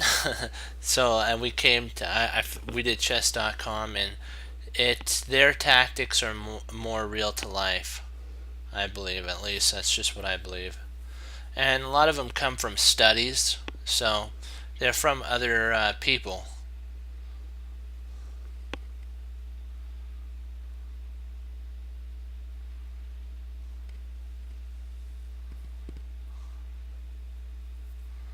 Yeah, that's what we were looking at, Fox, is bishop c8.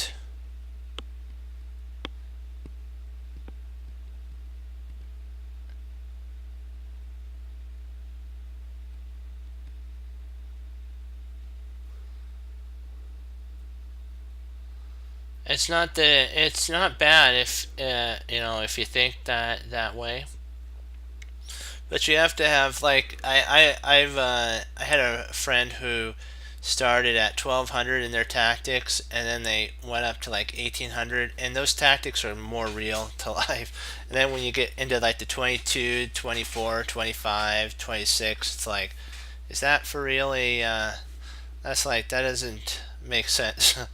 I don't know if a human would actually do that, but that's just me. Yeah, I thinking that bishop c 8 is the move. That's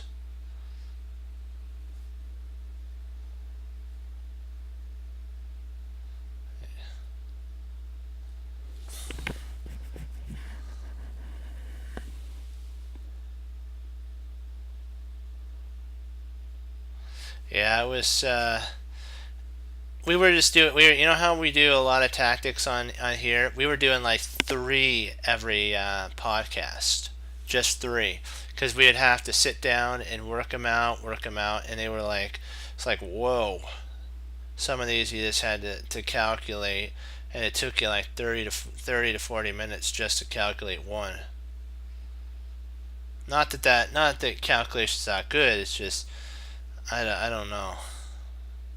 Let's see here.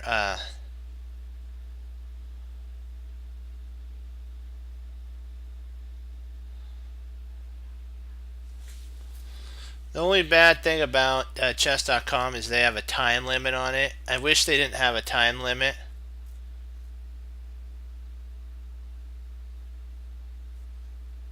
Yeah.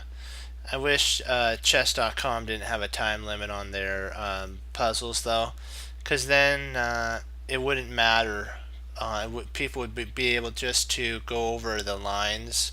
Otherwise, if you wait too long, you lose points.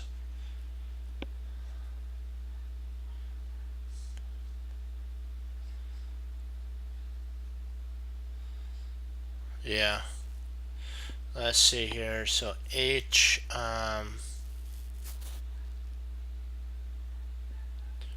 Let's see, D7.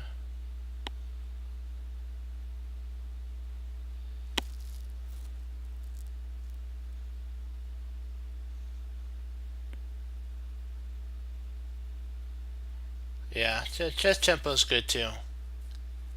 So I'm thinking either these are candidate moves: H4 or Bishop D7. I'm thinking it's either H4 or Bishop D7. Because the reason I like I like Bishop D7 because of one thing. If E5, then we can actually play Bishop takes A4. Bishop takes A4, but I don't know if we want to do that. We could play. Well, let's see. H4, King C6, H3, D7, Bishop takes D7. Yeah, I guess we queen first, don't we?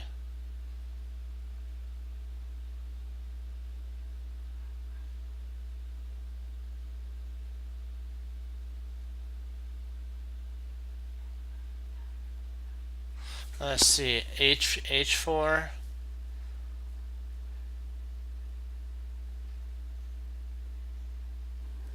Hold on, let's see. So H4, E5, H3, E6, Bishop takes,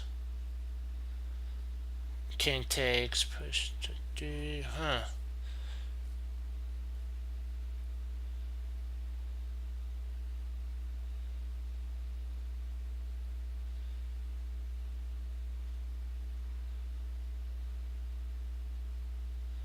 Yeah, I'm liking the pushing too.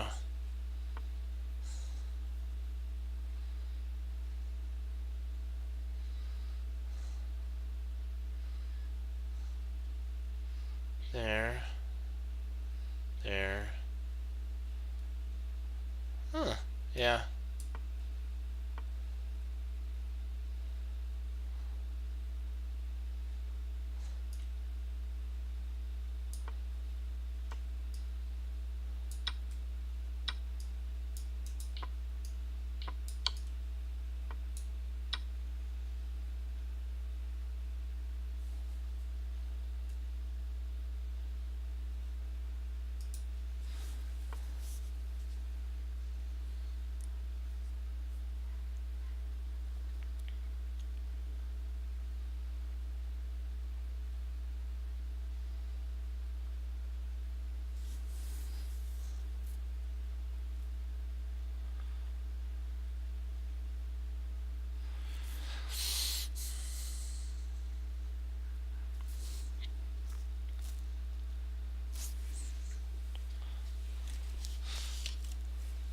We'll do we'll do two more tactics and then I gotta log off.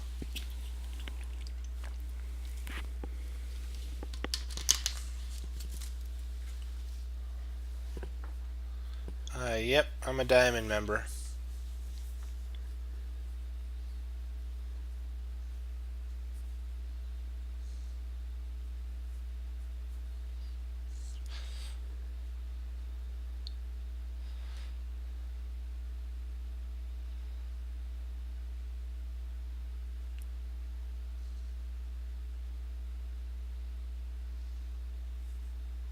Let's see here, so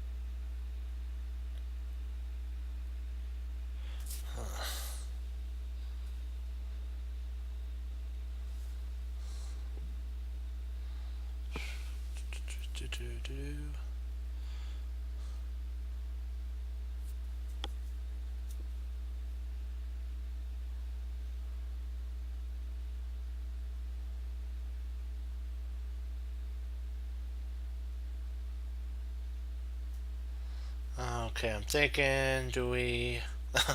This is kind of a tough one. It's the candidate moves that I'm looking at are queen e5, check,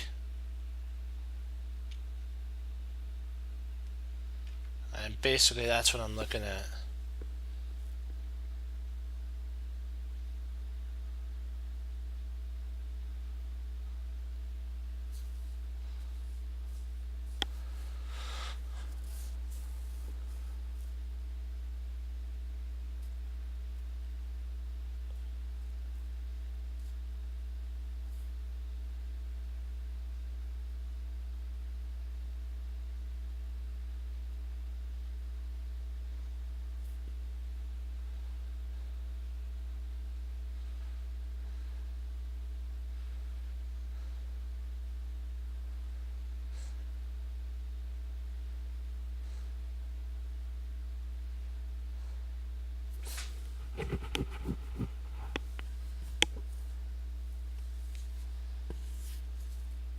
Knight f3.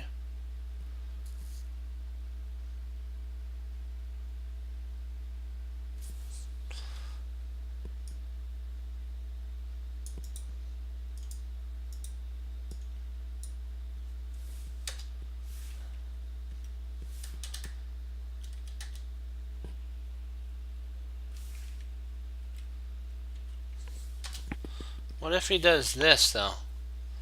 Rook he1.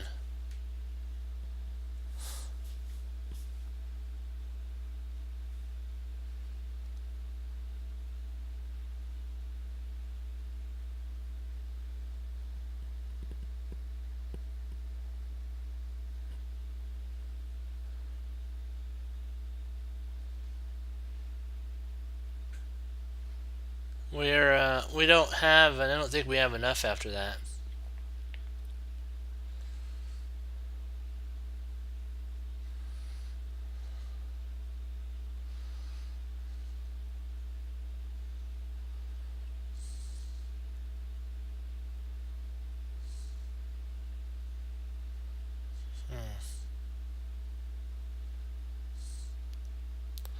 I don't think he'll go G3 Fox.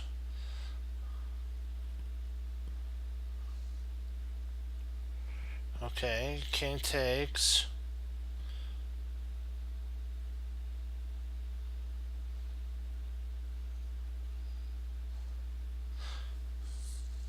So, knight f3, check, bishop takes f3, rook takes f3, rook e1, rook to e1. Rook takes knight, rook check, my king takes rook, Rook h8.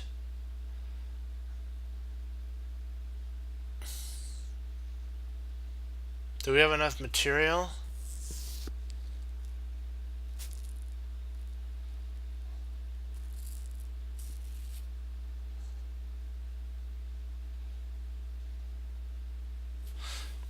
I'm thinking about that. Yeah.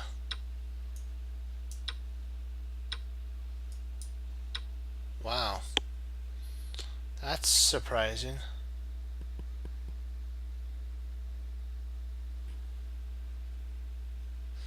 I just want to check that out. We'll do one more, and then I gotta log off. We're doing good. Okay, let's see here.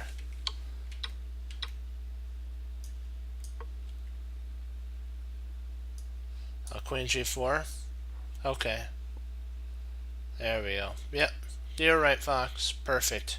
Hey, great find. Great job. Great job. Great job.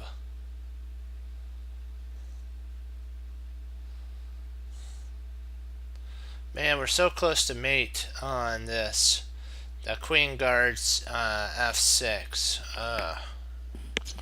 So close to mate. We're so close. Like we can taste it. We can taste it.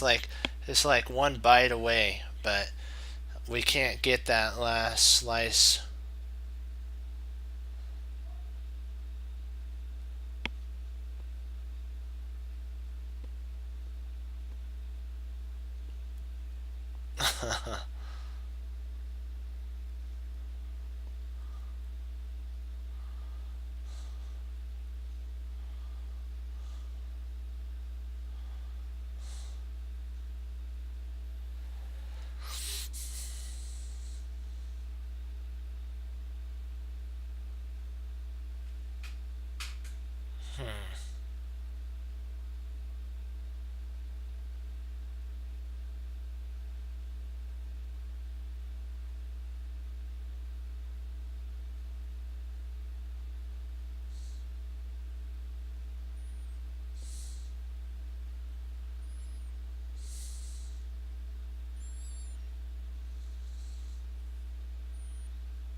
So knight takes e5.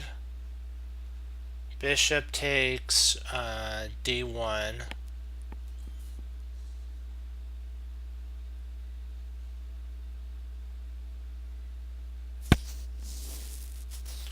So knight takes e5. Bishop takes d1. Knight there. Yeah, it doesn't. It doesn't. We don't. Yeah, we don't. Well. Yeah, we can actually take with the. Let me see. Can we actually take with the? No. No, we can't take with the rook. Yeah.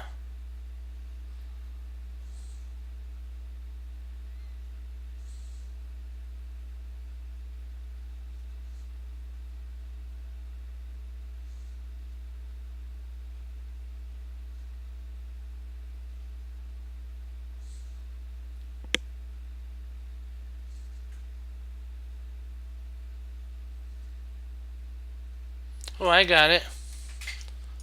I think it's C takes d4. C takes d4.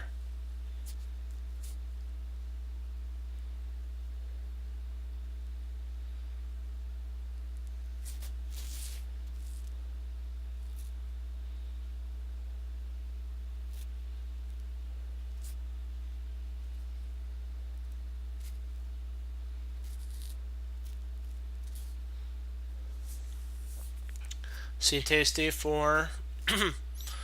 If knight takes f,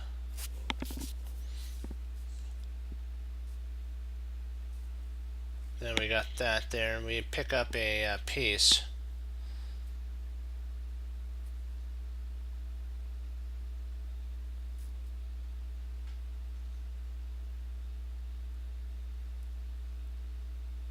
Well, what about this move? Did you guys think about this? Knight takes C takes d4 though. Did you look at that?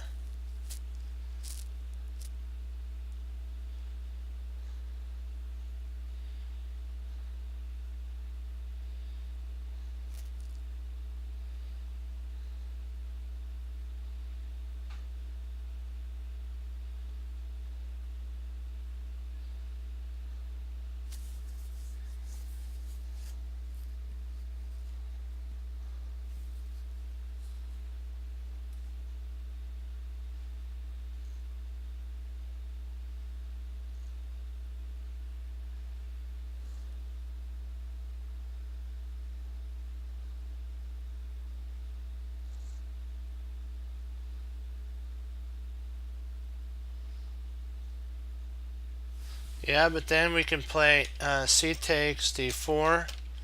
If bishop takes d4, queen takes d4, and if queen takes d4, then we have knight f6 mate. I was just wondering if you guys, if we thought about that.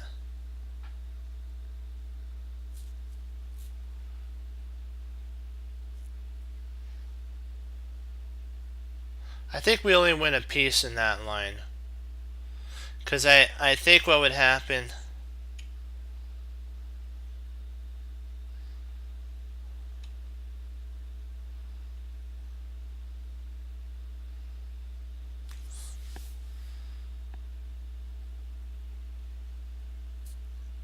Oh, gotcha. Alright, bishop takes that. Okay. Okay, I see what you're saying. Okay, so let's see here. So bishop, okay.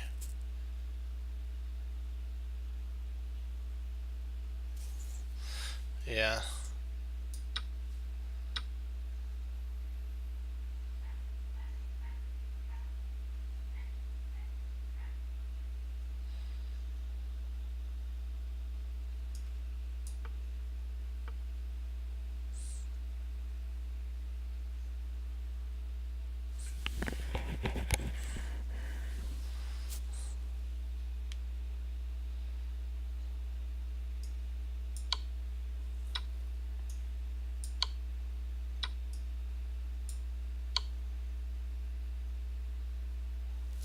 Alright, perfect.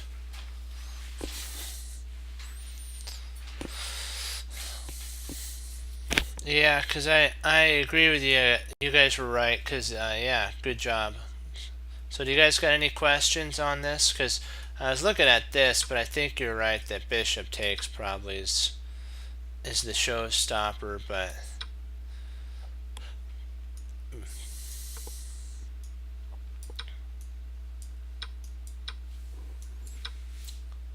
So that picks up a piece, but why do that when you can basically just win the game, right? Go all in on it.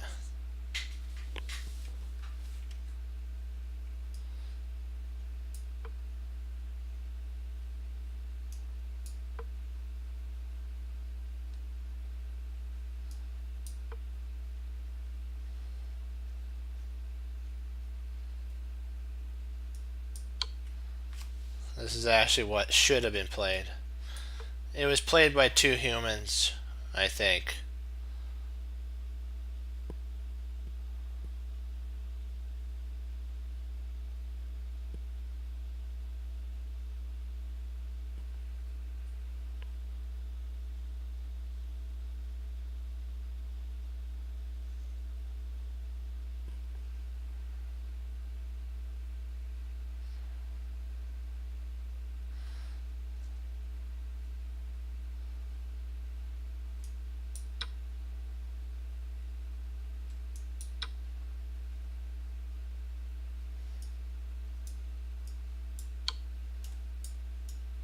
You pick that up. So, yep. Do you guys have any lines before I log off that you want to go over on this? I'll go back. Do you have any lines that you want to... Surprisingly, that's the total losing move. Oh, you have a game?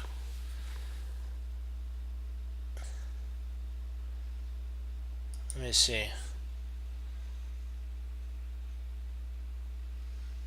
Hold on.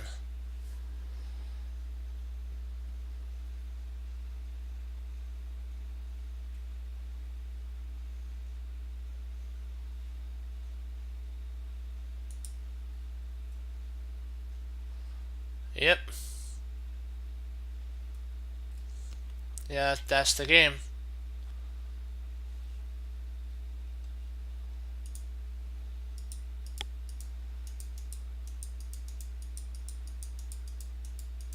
Yep. That was the game exactly. Great job.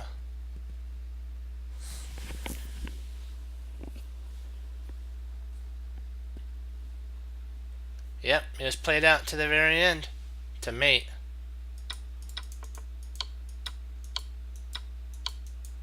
Yep, it was. Great job. Okay. Well, guys, I want to thank you for logging on. We're doing better. You like what you're saying. We need to slow down. I'm still improving.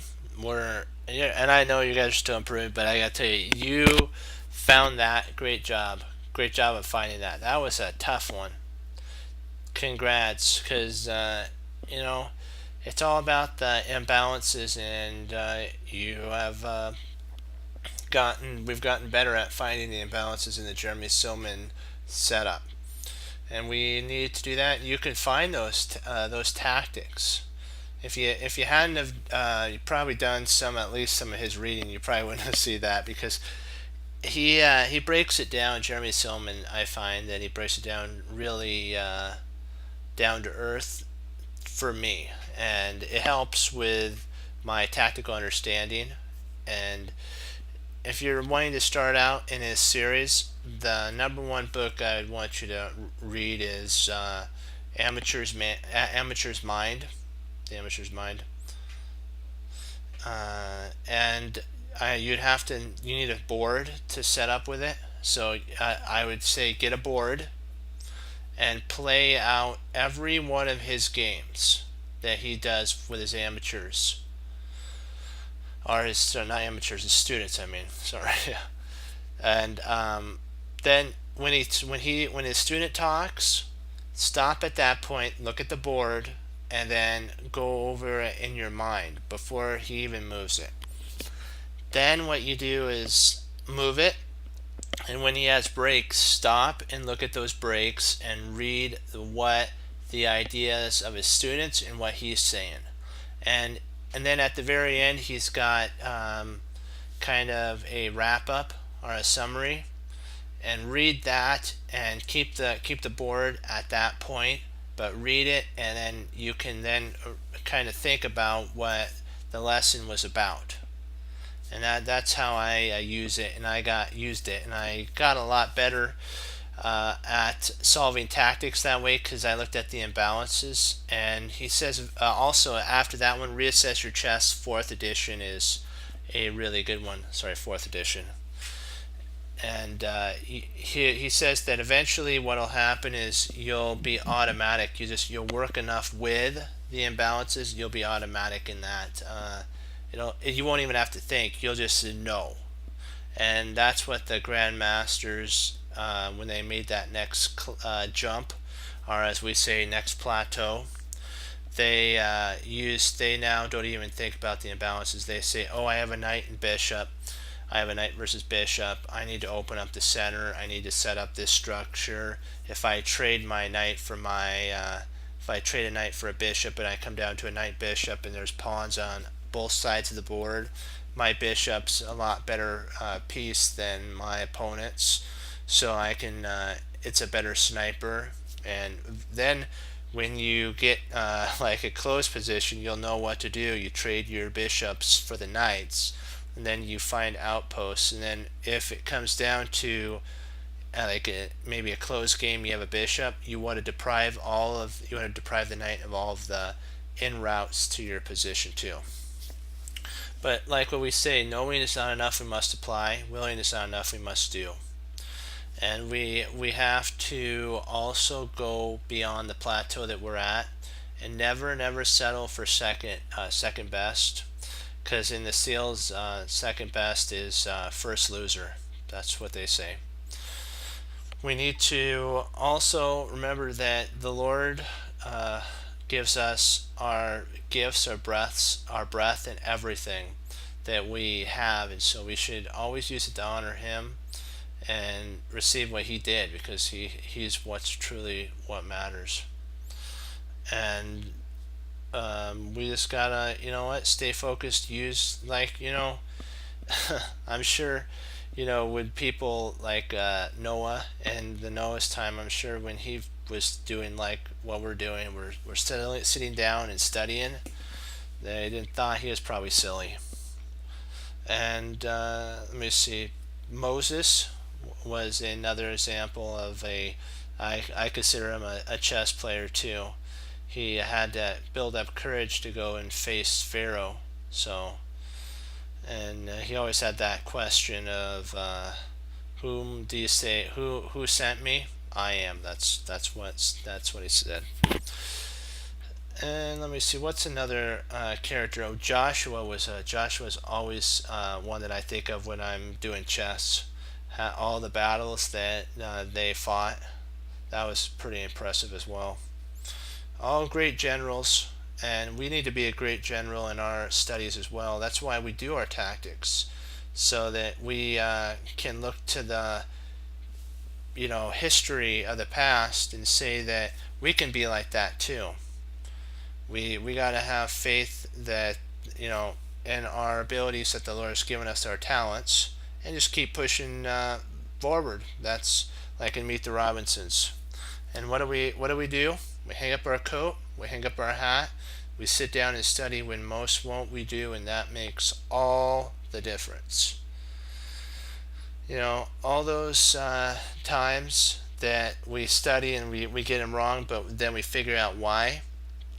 That builds myelin, and it builds more routes, more like a highway. So never be ashamed of being wrong as long as you learn from it, because then it's not a mistake. It turns from a loss to learning. Okay, as Wesley So says through the Lord Jesus, and as I say, God bless, and I'll see you guys next time on Chess Cruncher TV. Have a blessed morning, afternoon, evening, and Lord willing, I'll be back on tomorrow. And we'll keep pushing forward with our studies, and going over a game and tactics, and just improving and getting better. And always learning from our mistakes. And chess should always be fun, my friends. So never take it so serious that you lose the love of it. And keep pushing forward. Go Team Chess Cruncher. Hoorah! Be blessed, and I'll see you guys tomorrow. Bye bye.